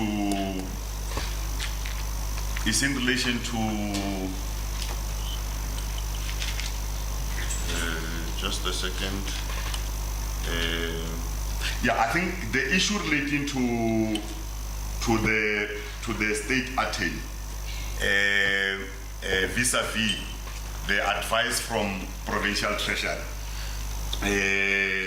I think maybe it's because our understanding was to say that the state attorney is bestowed with the responsibility of actually handling what you call criminal or civil related kind of litigations, that are being lodged or instituted against state officials, which is the reason why when there is a particular matter that affects a particular official, we do not have particularly legal oriented kind of matters.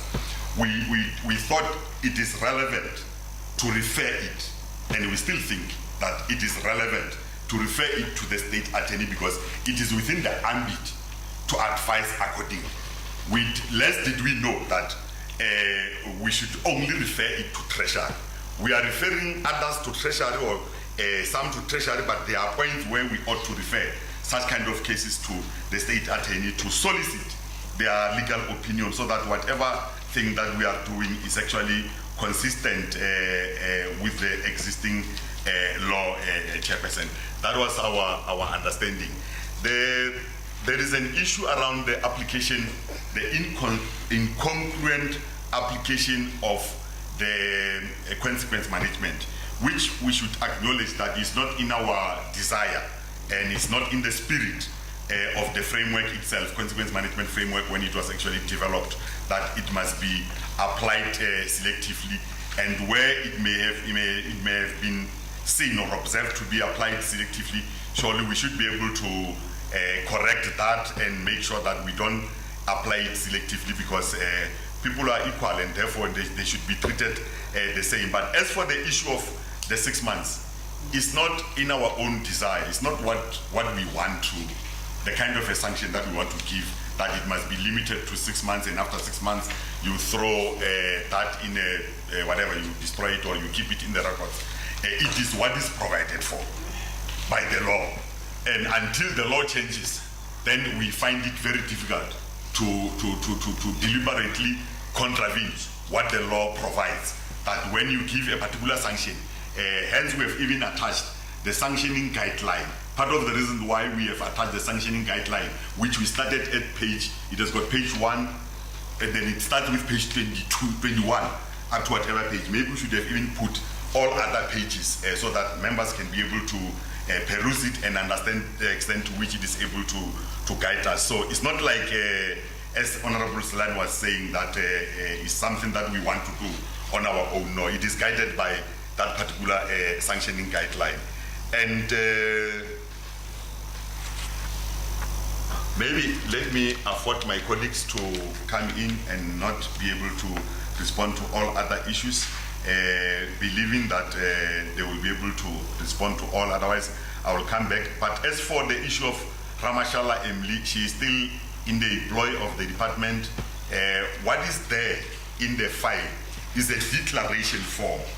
A declaration form, we have introduced a system in the department where anything that I am writing, finally I must be able to fill the generic declaration form that says, sort of oath or whatever, to say that I, Desmond Mahopo, the head of Department of Social Development hereby submit this information and would want to take a bow or whatever to say that the information submitted is nothing else but it contains the veracity, the truthfulness and whatever. It's just a way of making sure that whatever people that are submitting, they don't just submit information for the purpose of submitting, but you must take ownership. So hence this fellow who is a manager responsible for Skudupu Old Age Home, what she was saying through this form, Honorable Mado, was to say that I am declaring conscious and being aware of the contents of the file or whatever thing that she's submitting, that these people that I am submitting here, indeed, in as far as I'm concerned, they have met all the requirements of the guidelines of the PMTS, so therefore I'm submitting. It wasn't necessarily for any other thing. Of course, at a later stage, when something comes, like it happened in this case, that finally some of the things were not actually, they were paid while they were not meeting certain requirements. That's where you write, Honorable Mato, that as and when we are taking action, we must also be guided by this oath that this person has taken, to say you have misled us. And by the way, you misled us even in writing, not only by talking, that when our information indeed is actually contains the truth and nothing else but the truth. But look what has transpired. So I think we are also making an acknowledgement of that kind of an observation.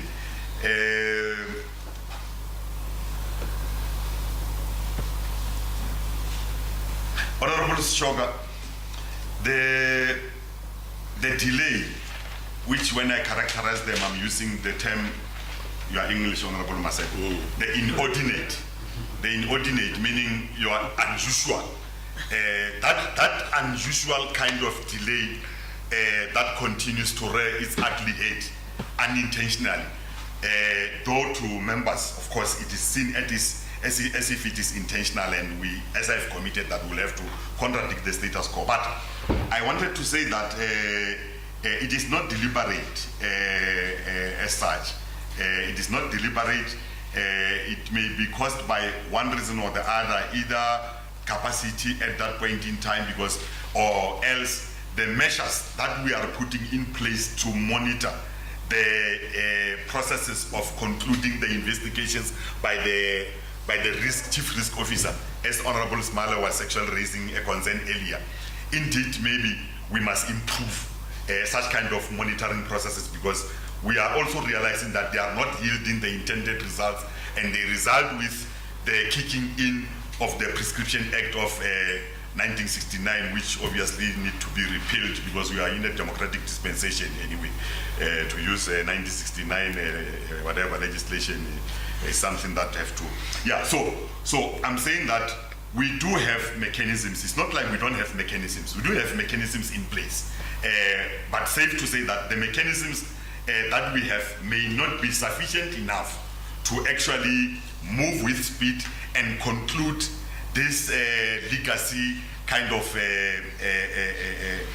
irregularities or irregular expenditures that we have incurred, in particular school uniform, security, and losing bidders, because those alone amounts to something like 32 million. We have been able to move our irregular expenditure from 47 to 32 million, and of course not forgetting you notorious Pashas Latula. So once this can actually be dealt with, surely our endeavors, our quest to move towards achieving and contributing towards clean audit, which is part of the characteristics of good governance, surely we can be able to attain it if we can be able to do that. So let me hand over to my colleagues to then respond to other issues. Thank you, Chair. Thank you, Chair. My name is Chiskawe Joseph Matotsi, Acting CFO, Department of Social Development. I will start with the issue raised by Honorable Simane, where he asked why we, as a department, we did not go to court when the official refused to acknowledge the debt. In a way, just adding on what HOD indicated. We, in the main, we were guided by the legal opinion that we received from the Office of the State Attorney to say pursuing the matter will be futile in the sense that will incur unnecessary costs.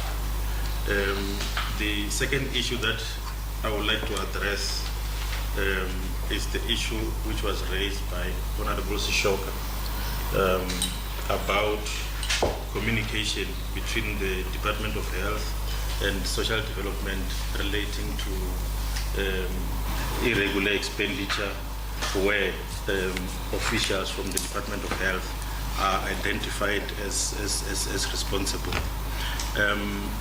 If you go to Annexure 9, the very last document just before Annexure 10 is the letter where the department was communicating with the Department of Health to try and have them implement the recommendations relating to the investigations. It's true, Honorable Sishoka, I think more could be done in the sense of engaging the Department of Health in a formal meeting to expedite the process. I will also respond to the issue raised by Honorable Matro on whether the department did apply for condonation to the Department of Provincial Treasury. If I take the committee back to page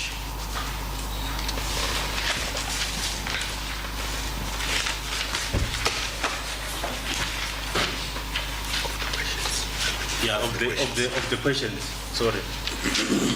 Page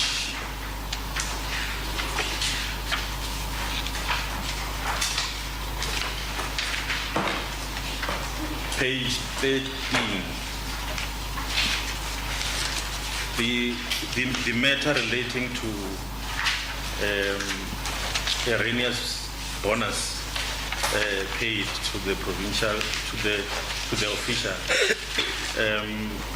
This matter was submitted to the provincial secretary for condonation. I will refer the committee to Annexure 10. It's just that our annexures are not adequately numbered, but there is a letter inside that Annexure 10,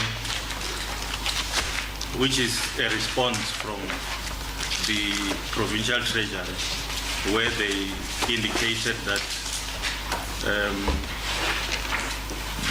they are not in support. They are not going to condone the loss suffered by the department, as only 40,000 has been recovered, and that the accounting officer should consider removing the transaction in line with paragraph 57 and 58 of the irregular expenditure framework. And on the same document, there are it's Annexure 10. It's just that there are quite a number of documents just after the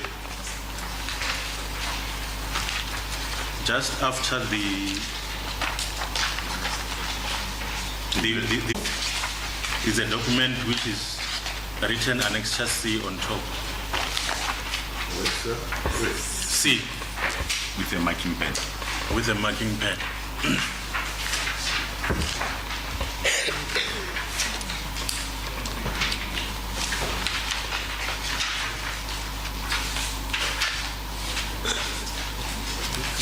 10 pages before Annex 11.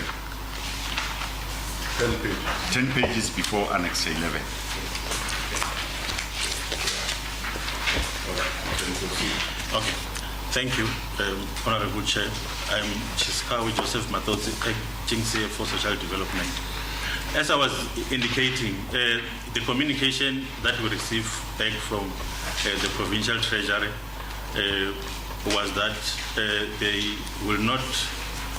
are not condoning because of the financial loss.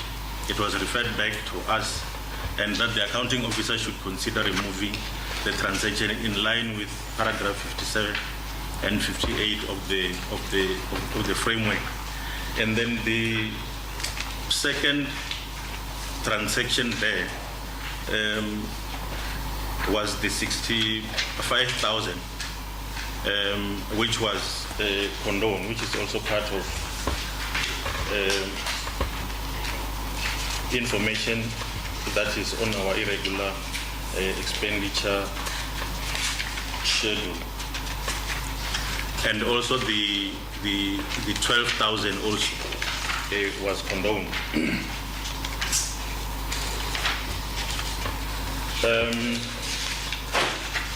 Taking the committee again back on the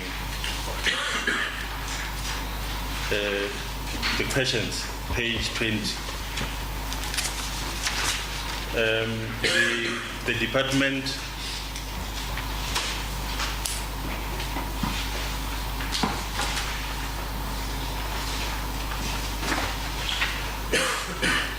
department issue 6, there is this 52,448 which we submitted for condonation. Provincial Treasury did not agree with the recommendations from the department as depicted on Annexure 16.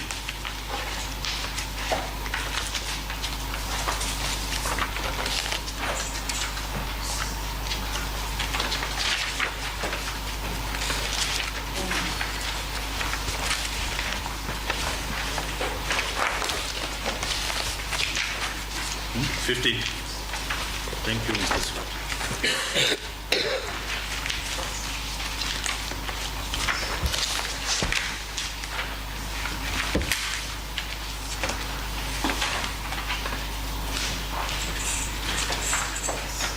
It's Annexure 15. The last 2 pages of Annexure 15. There are 3 incidents of irregular expenditure: the 34, the 52, 136, and 135, and 136 that Provincial Treasury considered and referred them back because of the recommendations on the investigation report that the department has to look at. And the one for 35,000, which is also on our schedule, was condoned.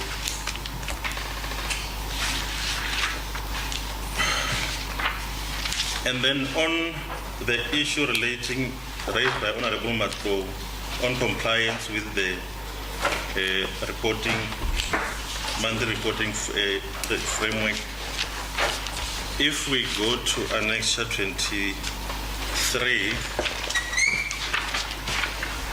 the very last schedule is the reporting framework from the Provincial Treasury, wherein we submit to the Provincial Treasury in terms of reporting incidents of issue raised by Honorable Matlo related to there's quite a lot that the department needs to do, and when one looks at our irregular expenditure, especially the legacy cases, it points to how the department dealt with archiving, especially of bid documents. So currently we are in the process of ensuring that those documents are are digitalized and kept by records management to avoid a situation where the bid documents will Auditor General. The other issue raised by Honorable Matlo was on the security services, to say if a person is appointed, that person should have the capacity to render the service, irrespective of where the person is engaged.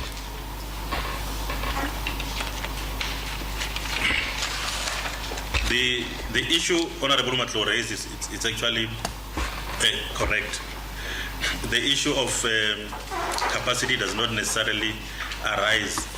What actually happened was the misinterpretation of the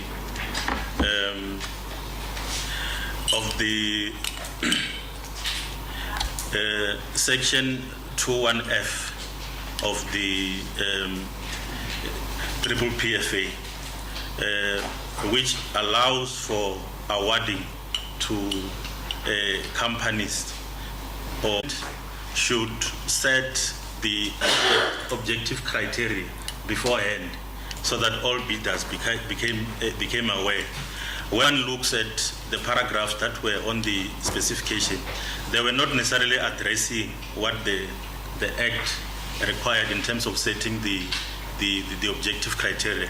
Hence, when the Auditor General, when they look at how the department dealt with the matter, they had an issue and raised non-compliance, which then led to the irregular expenditure, which HOD indicated the status in terms of investigation.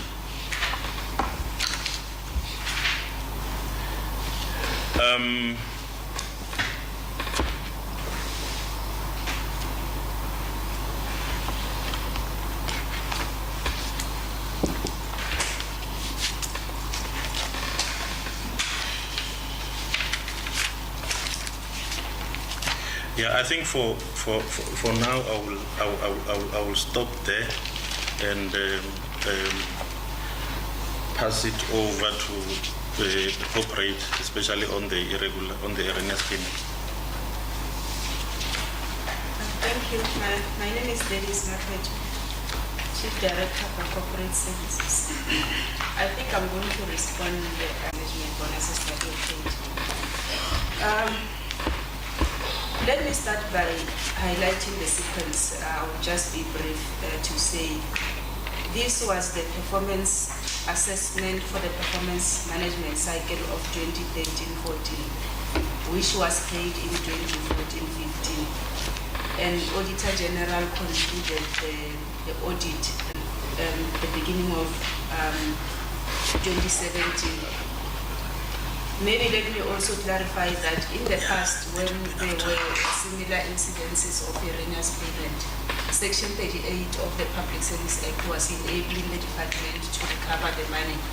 The department will simply communicate to the affected employees and give them time frame in the letter to say, you have been overpaid by so much.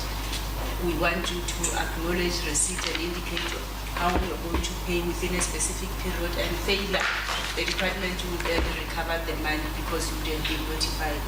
But then in 2017, certain officials from the Department of Health took the department to the Constitutional Court, and in the very same year, in 2017, the Section 38 of the Public Service Act, which was enabling departments to recover money, it was declared unconstitutional. And at that time, the Department of Public Service and Administration, which is the custodian of both the Public Service Act and Regulation, did not provide guidelines to departments on how to recover. Then the Department of Social Development, after realizing that the section was declared unconstitutional, they then requested a legal opinion from Office of the Premier, which they also responded to our request, and that was in 2018 when the legal opinion came. And the very same year in 2018, GPSA also issued a directive which was similar to the legal opinion which was provided by the Office of the Premier, which was saying departments can then recover those monies through approaching the courts. In this case, government department utilizes the state attorney. Then I think to the delays in terms of recovering. Now, the first attempt in terms of writing to the state attorney regarding the request to recover with the package of all the affected employees, it was done in 2018. But during 2018 and 2019 January, there was no response in terms of the request from the department by the state legal attorney to recover the money. Then a second letter was then written in 2019, and the second letter did not take time because it was responded within the very same month. But when the response came, it was the issue of the prescription. So that's how this whole matter unfolded, and the prescription was basically saying exactly as it is indicated in the response. I just also want to add into the response by the head of department regarding the validity of the sanction of 6 months. Taking it out of the file does not necessarily mean that it is no longer valid in the department, because a copy of that letter will still remain with the Labour Relations Office, wherein if a similar matter is a member contravene a letter which is similar to the one of which he was given a sanction of 6 months, that can still be utilized in future during another disciplinary process.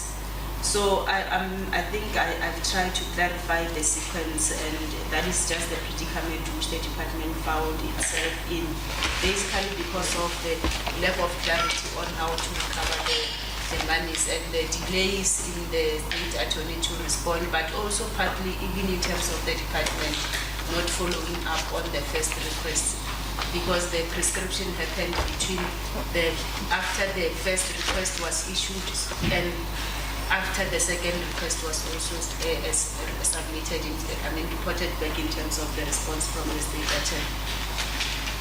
Thank you.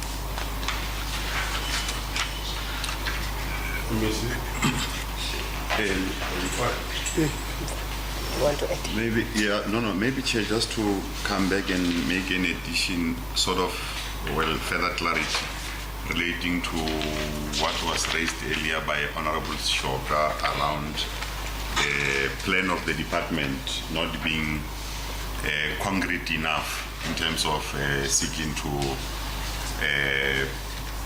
tell what is to happen, in future. What are our intentions to prevent a recurrence?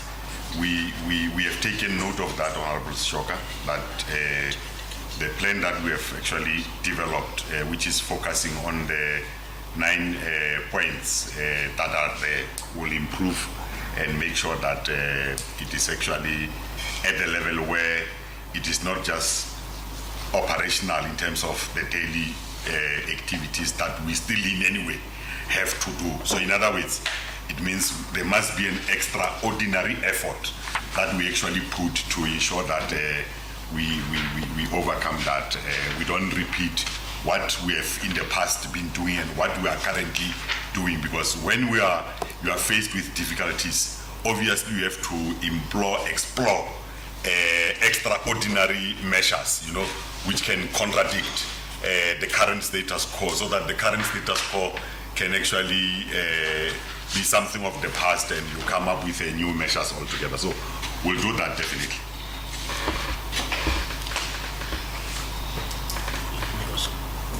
And then maybe if I can ask my colleagues from the Chief Risk Officer if there is anything that you want to add. Mr. Ramalan.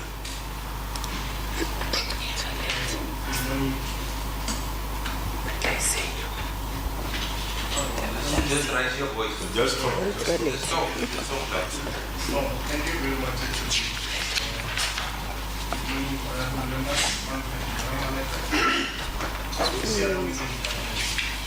Maybe just to give an input with regard to some of the questions especially the ones that were raised by Honorable Pastor, with regard to the instruction note that was issued by China, instruction 6. Wait. It's complete. November. It's just a report. Yeah, it's for report. Yes, Chair.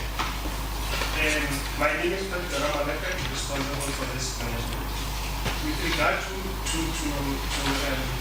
issue that was raised by Honorable Mato, with regard to the Treasury Instruction Book number 6. Chair, I think if you look into our investigation, especially the school uniform and the security, we have tried to follow things that's the requirements. If you check, for example, in page Annex 9, page 21 to 23.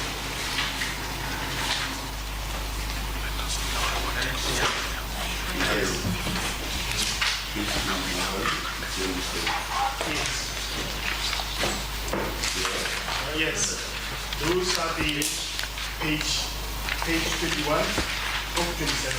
21 of 27. Check, as you read right at the top, it says objective criteria as per provincial treasury circular number 6 of 2023. We had tried to respond to those areas in respect to those cases, especially the issues relating to the missing document, Chairperson. Thank you very much.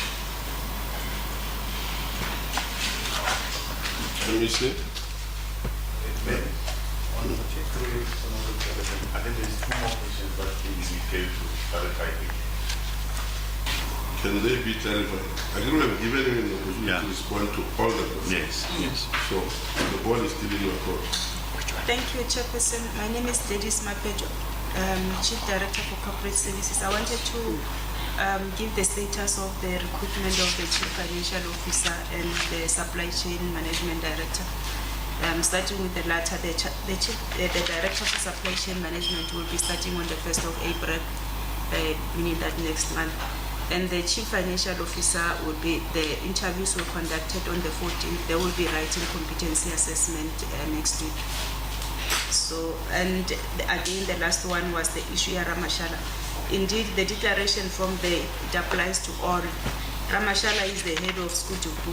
So in terms of the assessment, the employees for Skutuku, there was no one who was actually overpaid. So it is just an attachment of the sample of the declaration. Those who signed the declaration and their members or employees within their district were overpaid are the ones that are indicated in the investigation report in terms of the consequence management. And then again, the very same district directors who are affected, they are the ones who actually issued a disciplinary sanction letters to their deputy directors for corporate services in their respective districts. In the file, we only attached the heads of the districts and actually heads of the institutions. Thank you.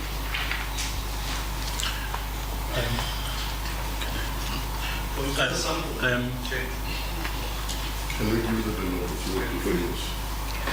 I'm Chiskawe Joseph Mathods, acting CFO Social Development. There was a question raised by Honorable Simale relating to the issue of local and production content as it relates to action taken. I will refer the committee to page 20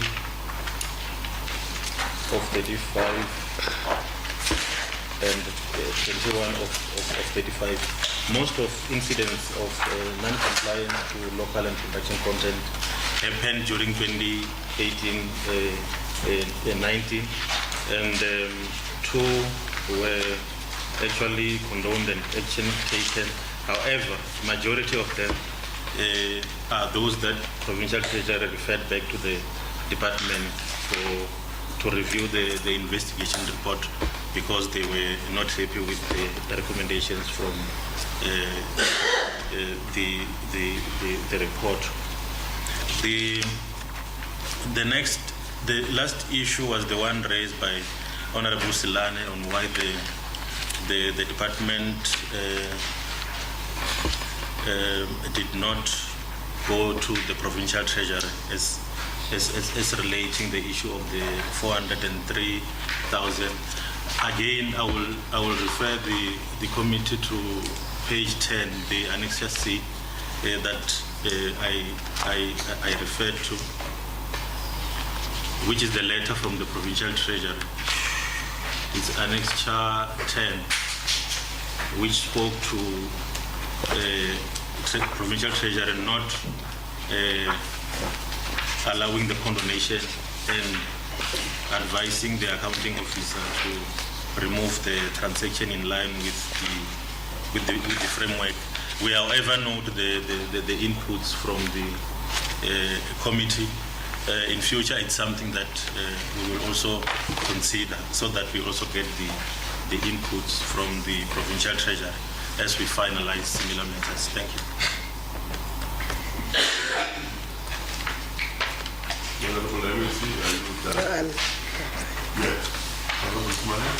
Chairperson, I think there's a few comments to make, and the department might want to note or might want to respond to this. The issue around selective DC processes, and I might where your CR here identified 3 possible people, or within the investigation report there are 3 people, but 1 person gets it a written warning, but not all 3. I'm talking, there's a selective process. So I'm trying to understand the selective process. Secondly, the CRO unit, conveniently, I'm trying to understand, and it will bring me back to what the Directive Corporate said. The time frames of finalizing your investigations report. It would seem that they are long from an internal point of view. Is your caseload too much? Let me be direct. Or what is your caseload on your table? Or why are certain processes? Chairperson, the 403,000 would not have taken place because the legislation changes after the court hearings in 2017, if I was right, somewhere in 2017. You were notified by the AG in the management report in 2016. If you implemented it then, we wouldn't have had to deal with this issue. So, because the letters went to the people only, I saw the letters because there's 15 of them. Don't look at the dates. They are in the beginning of September. A year and 13, 12 months after you have been notified by the AG.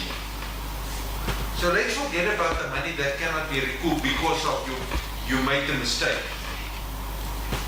There's a clear non-adherence to legislation in a period where you could have recouped. You made us aware of the court date. You made us aware of the change of the acts. Not me, now here. There you are, actually. Someone must implement policy, someone must adhere to the time frames. Forget about the 403 going to people now. There's a non-compliance by someone to introduce, to write to the people to say, yeah, we waited 14 months for the letters to go to people after we've been notified by AGP. 14 months. So that is where I am on this one. And someone should have been held responsible. And if you're not going to hold those people responsible, HUD, MEC, you need to hold the HUD responsible. I want to stop there because I don't want to go over and over and over the process. Honorable Chair. Thanks, Chair. Let's welcome the response of the department. The second level, I think they will be able to put us at ease with some of the response. But there are still some that was worried about I'm unable to get the right of communication because I'm very much worried about the communication to the department itself. I hear one of the colleagues refer to me to Annexure 8. I'm unable to see those letters wherein you are communicating with Department of Health and saying to the department, these are the issues that we have with some of your employees after investigation. We would like you to assist us with. May you please give us those letters if they are indeed there, because I can't find them here.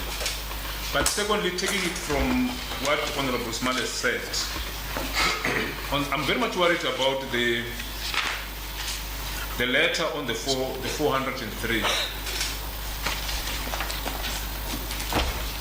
I was checking the letter, I reread the letter, and I also went I also checked the activities that you undertook after you received this letter. One of those that is that this letter is clear on the irregular expenditure framework that you must do, but there are also conditions, and one of those conditions that you have to certify that there is value for money that was achieved, and there is no loss incurred in your processes. Those are the conditions that this framework, I think, is guiding you, or the Treasury is guiding you, that for you to be able to arrive at such a position where you are writing it off, you should be adhered to this, and you must also communicate or advise. Should you arrive to that position, you must advise the Treasury on your decision. But to everything that I've seen here, I don't see anything. What I see is your memo, which is an internal memo, initiated internally, I think by HR, until to the HOD for approval to write it off. But in the main, I see, Chair, the reason for writing off is the advice from State Attorney, and that is what Honorable Makiwesi is saying. But we don't see any letter from that advice or opinion from State Attorney. It's not. I don't see it here. And where matters of irregular expenditure, then all of us will agree that reside in the Treasury. For any decision, for anything, surely you will have, even without being mentioned here, you must at least communicate. And that thing are not there. So I'm definitely not convinced with all the process that has been done to close this matter. I don't think the department is willing to close this matter, because had they wanted to do it, they would have followed the right procedure. The way they are presenting it to us, they are not willing to close this matter. And as a result, maybe we must, at least as a committee, impose to the MEC that the amount of 400 must be incurred by the senior management, because they're dealing on this issue. Unless they give us a clarity reasons why this money should not be recovered from them. I think that I should stop it there. I think that is my biggest concern, Chair. Thank you. Thank you very much. I think through the MEC, I think remember when we spoke about being a sample. If it was stated there that the sample that we have asked, and in the future there was about giving us samples, they will give us people who are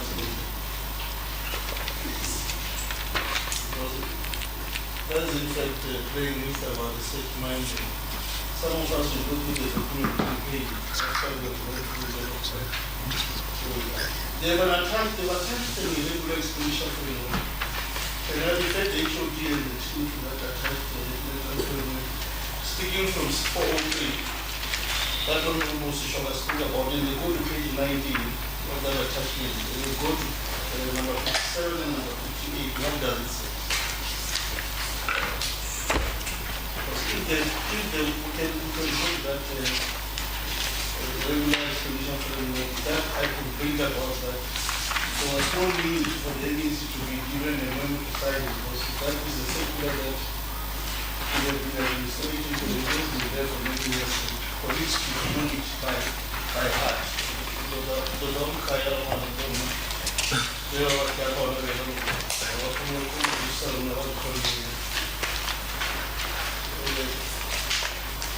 On number 7, it says the agency is regular expenditure referred to accounting officer or accounting authority for removal. Paragraph 44, subsection C.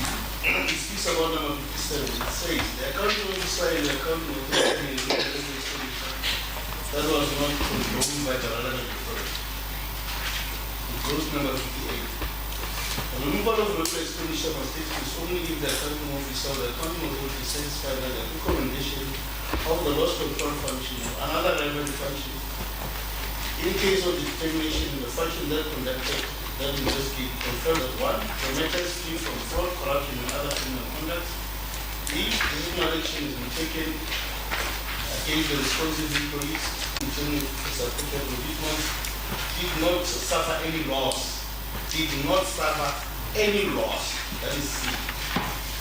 D. Non-compliance that led to the irregular expenditure that is addressed to ensure that such expenditure does not recur under similar circumstances, and the last one, transaction of a similar nature regularly reviewed to ensure compliance with the relevant authority. And despite that being written off by the HOD without getting consent, because I don't agree that Treasury must come in. I don't agree that Treasury has given them or they have applied for condonation. The information flow it speaks to after the state actually has advised, and I still beg to argue in terms of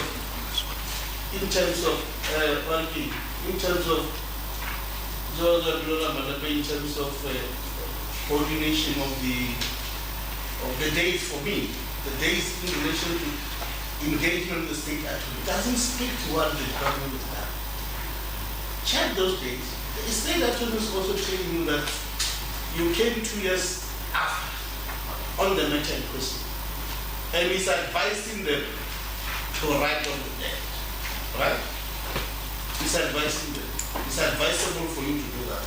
But when you write on those debts, in terms of the irregular framework expenditure, you must have satisfied yourself with number 53 and number of that particular framework. And I want the department to convince me that all issues that have been raised by number 56, or number 57 and 58 of the irregular expenditure framework in terms of removal of that expenditure has been followed to the line. And if it has been followed, Chair, I will suggest that we go to the next question. But for me, I'm still looking at it in terms of that. And if we'll explain on that one, I think we'll do determination. But if the answer doesn't get satisfactory, Chair, I'll request that we make a ruling on the matter and the committee will see the coming determination. Because it's long that when we're speaking to department don't respond to questions, we force them to go back. It's better to take a decision as a committee, they will get the resolution in the legislature. If it says somebody must be, it will be that resolution. Because we can't second on one thing forever. It's not possible. Thanks, let me say, I think you hear the tone of honorable members, particularly with the one-year bed debt of the four Utrecht. Did you follow due processes to write that debt off? That's the main thing. If you can deal with this one like let me see. Thanks, Chairperson. I'm Nandine Dalani, the MEC of Social Development. Therefore, delegate these questions for the HOD to answer. Okay? No, thank you, Chair. My name is Desmond Mahopo, the Head of Department of Social Development.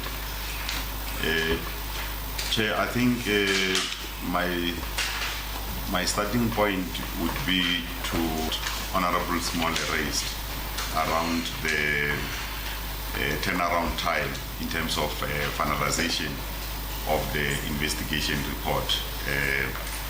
We will actually be developing the standard operating procedures which will serve as a guide in terms of making sure that outlining the step-by-step kind of processes, much as there is a policy that we are using from the risk management in terms of how to deal with investigations, but also we deemed it necessary that informed by these latest developments around the turnaround time in terms of how investigations are being handled, and be able to make people to account in actually violating what the standard operating procedures are actually outlining, because it is really unacceptable, and we are vehemently also condemning that, because it is unacceptable for a particular investigation to take 14 months period, you know, after they actually alerted us. We really taking note of that very serious, that it shouldn't have taken such a long time. But also on the issue raised by Honorable Shoga, around the issues of communication with the Department of Health, we have actually made an attachment of the letter that we wrote to the Department of Health, wherein we have actually found them to be, and reply to us that so and so has retired or resigned, and this is the kind of an action that they think they can take. For those that are still at work, they will inform us accordingly. So that is what we just wanted to indicate. Annexure 9. Yes, Annexure 9. The last document. Yes, the last page on Annexure 9. Volume 1. Yes. But also to indicate, Chair, as part of trying to cement what Mr. Chiskawe earlier on said around the fact that we should indeed be able to have tete-a-tete, you are English now, we should have an engagement, bilateral kind of an engagement with Department of Health, not only writing to them. It's only that as part of best administrative practices in government and record keeping is safe to write to them, but followed by writing to them will be an engagement with them where we will be able to even further agree in terms of issues of the scope of work and the time frame to whatever measures or action that they have to take against such officials. I think that is what I actually needed to respond to, but also to indicate that there is a letter that we have attached, the one of the state attorney, in respect. It's Annexure 11. It's Annexure 11 titled MEC for Social Development vis-a-vis. Is in this one? Yeah. Okay. Where they are actually advising that the deaths in this matter are no longer enforceable as they have prescribed in terms of Section 11 of the Prescription Act. Now, the predicament and the quagmire that we're finding ourselves in, which we need to be bailed out, is to say, if the state attorney, who are the custodian of matters of this nature, are advising us this way, can we go and get a question? And I believe the answer is obvious in that regard.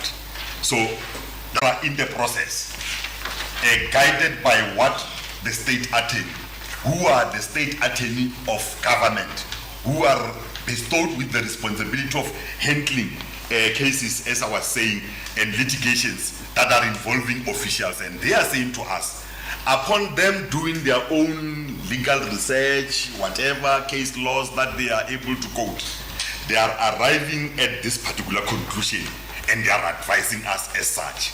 Now, the error, which I'm characterizing it as a strategic error that we have committed, we committed it guided by what the state attorney is actually advising us, and therefore, if it means that we should be advised to contravene what they are advising, then is a matter that we have to see how do we then go about that, and for sure it will be assisting us. But I can assure you that if for them to arrive at this conclusion, I guess they are informed by all other prescripts and legislations that are there. But what we can indicate, honorable members, is that so far we have tried as a department to try and put measures in place in terms of even having systems in place which can avert and avoid a recurrence of this nature, because we are fully aware and mindful that it is not in the interest of good governance, it is not in the interest of service delivery, so we're committing ourselves that we should be able to improve in this regard. I think I can ask Mr. Chiskawe and other colleagues to respond to other issues that I might have left. Can I put you on the spot? Chair. Can I put you on the spot? On the same matter. The major question is, when you were writing off the irrecoverable debt, did you follow due processes as stated in the regulations? That is the main issue. We acknowledge you went to the attorney what? State attorney. Yeah. The state attorney. Yeah, but the issue that Honorable Matu wanted to check, he was quoting some regulations, there are conditions about 57 and 58. Yeah, if you can come back on that one through you, MEC. Okay. Yes. I don't know. Let's be subjected to questions that great answers. Coming to questions that you are subjecting the department. If you go to that exercise, it's going to be hectic.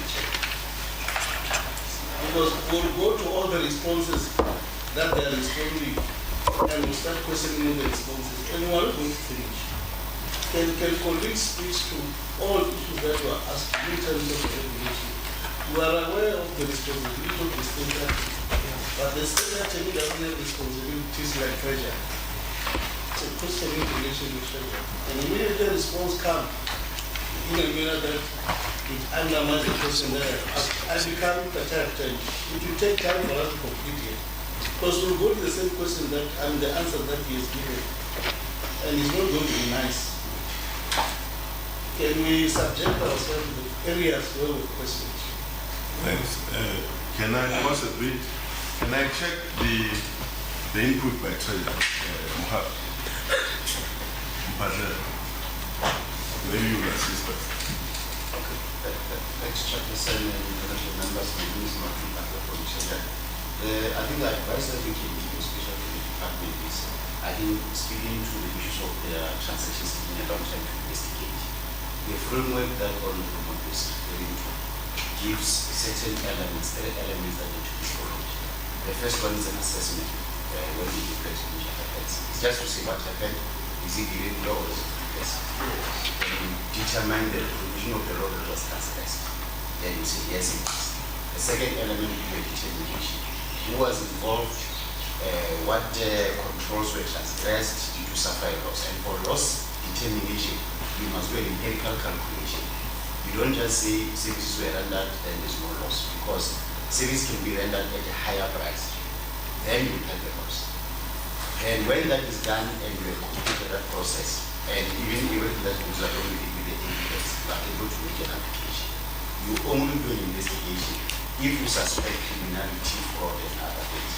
So you don't subject the transactions to the long process of investigations. And I think that's where the economy is taking wrong with that. Thank you. Back to you, MEC.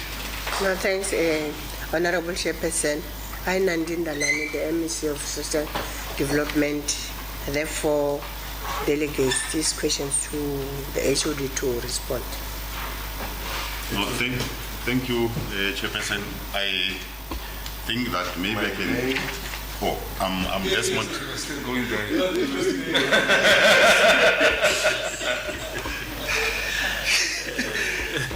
No, thanks, Chair. My name is Desmond Maoko, the Head of Department of Social Development. If I can ask Mr. Chiskawe to speak to the question. My name is Joseph Matodzi Chiskawe, Acting CFO, Department of Social Development. It's true the issues raised by Honorable Matlo and Honorable Sishok. The framework on paragraph 58 indicates that the department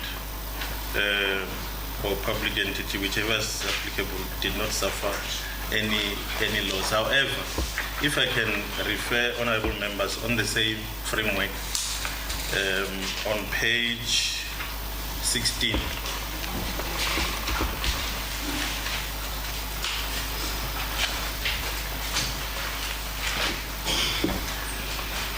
paragraph 41.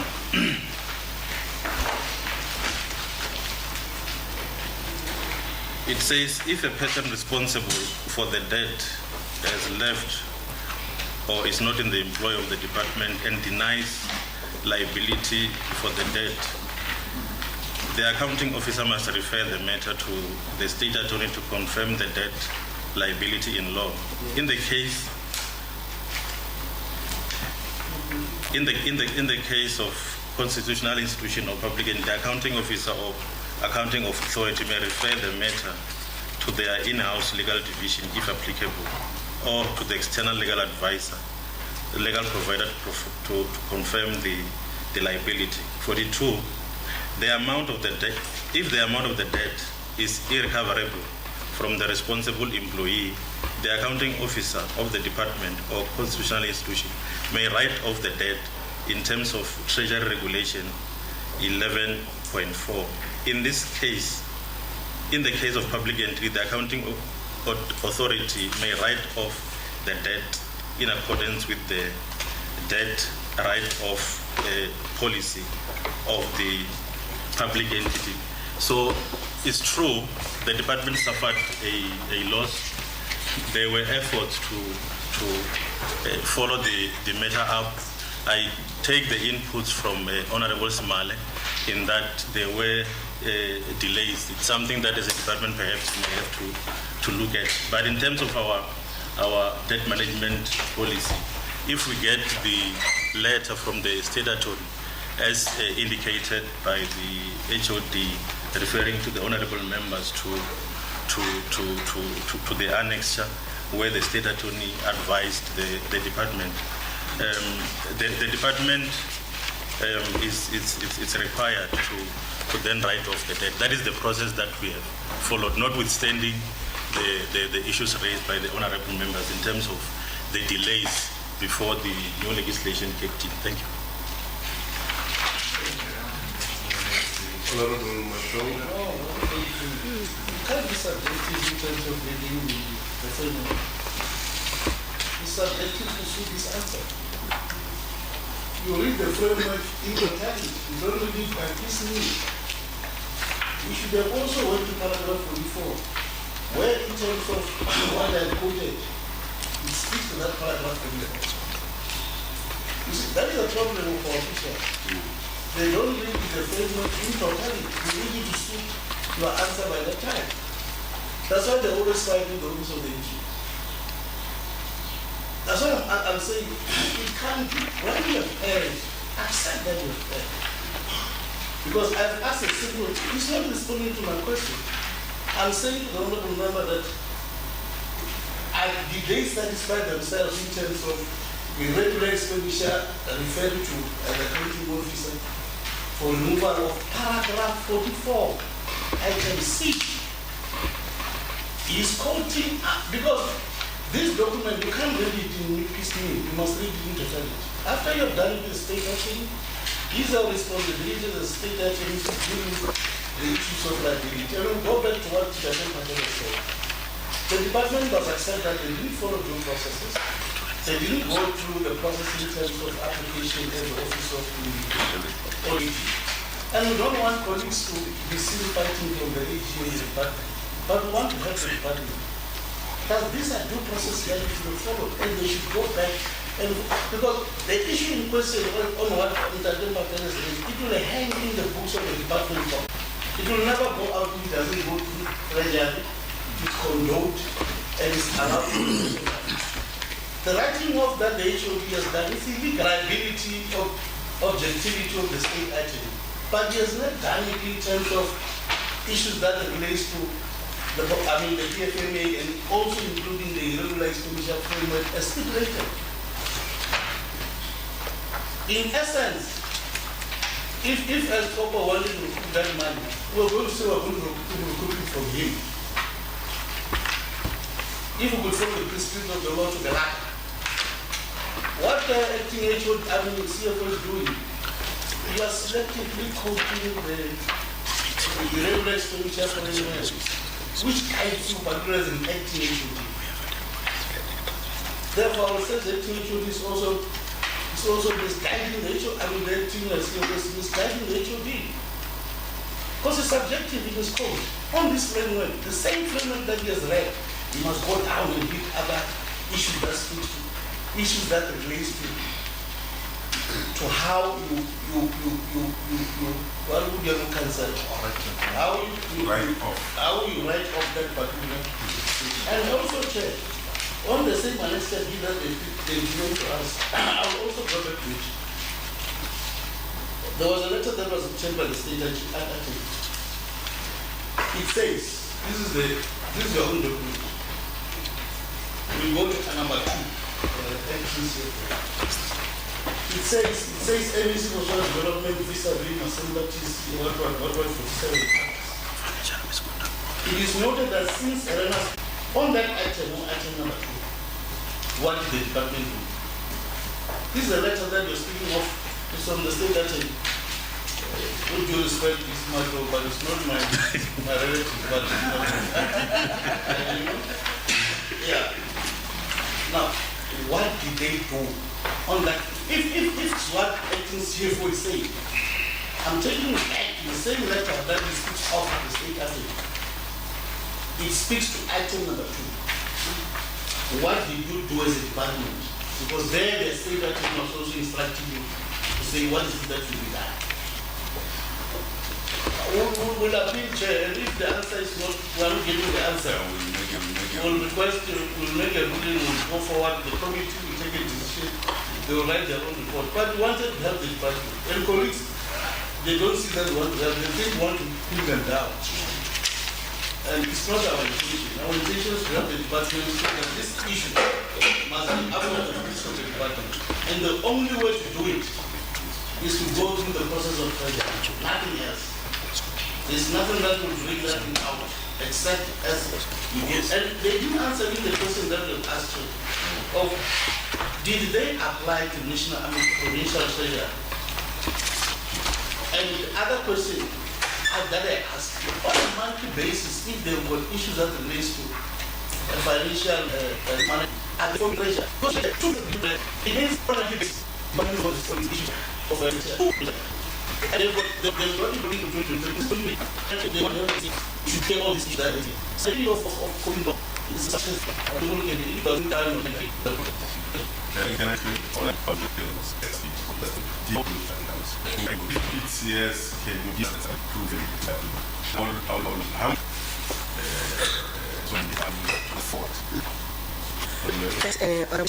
I under the ends of social development, and therefore they respond to the question raised by means Chairperson, I can answer to come in one question. So that's my thoughts. You can see the issue of entering the provincial before like we not and the issue of supplement fund or loss on profit on 10 room one towards the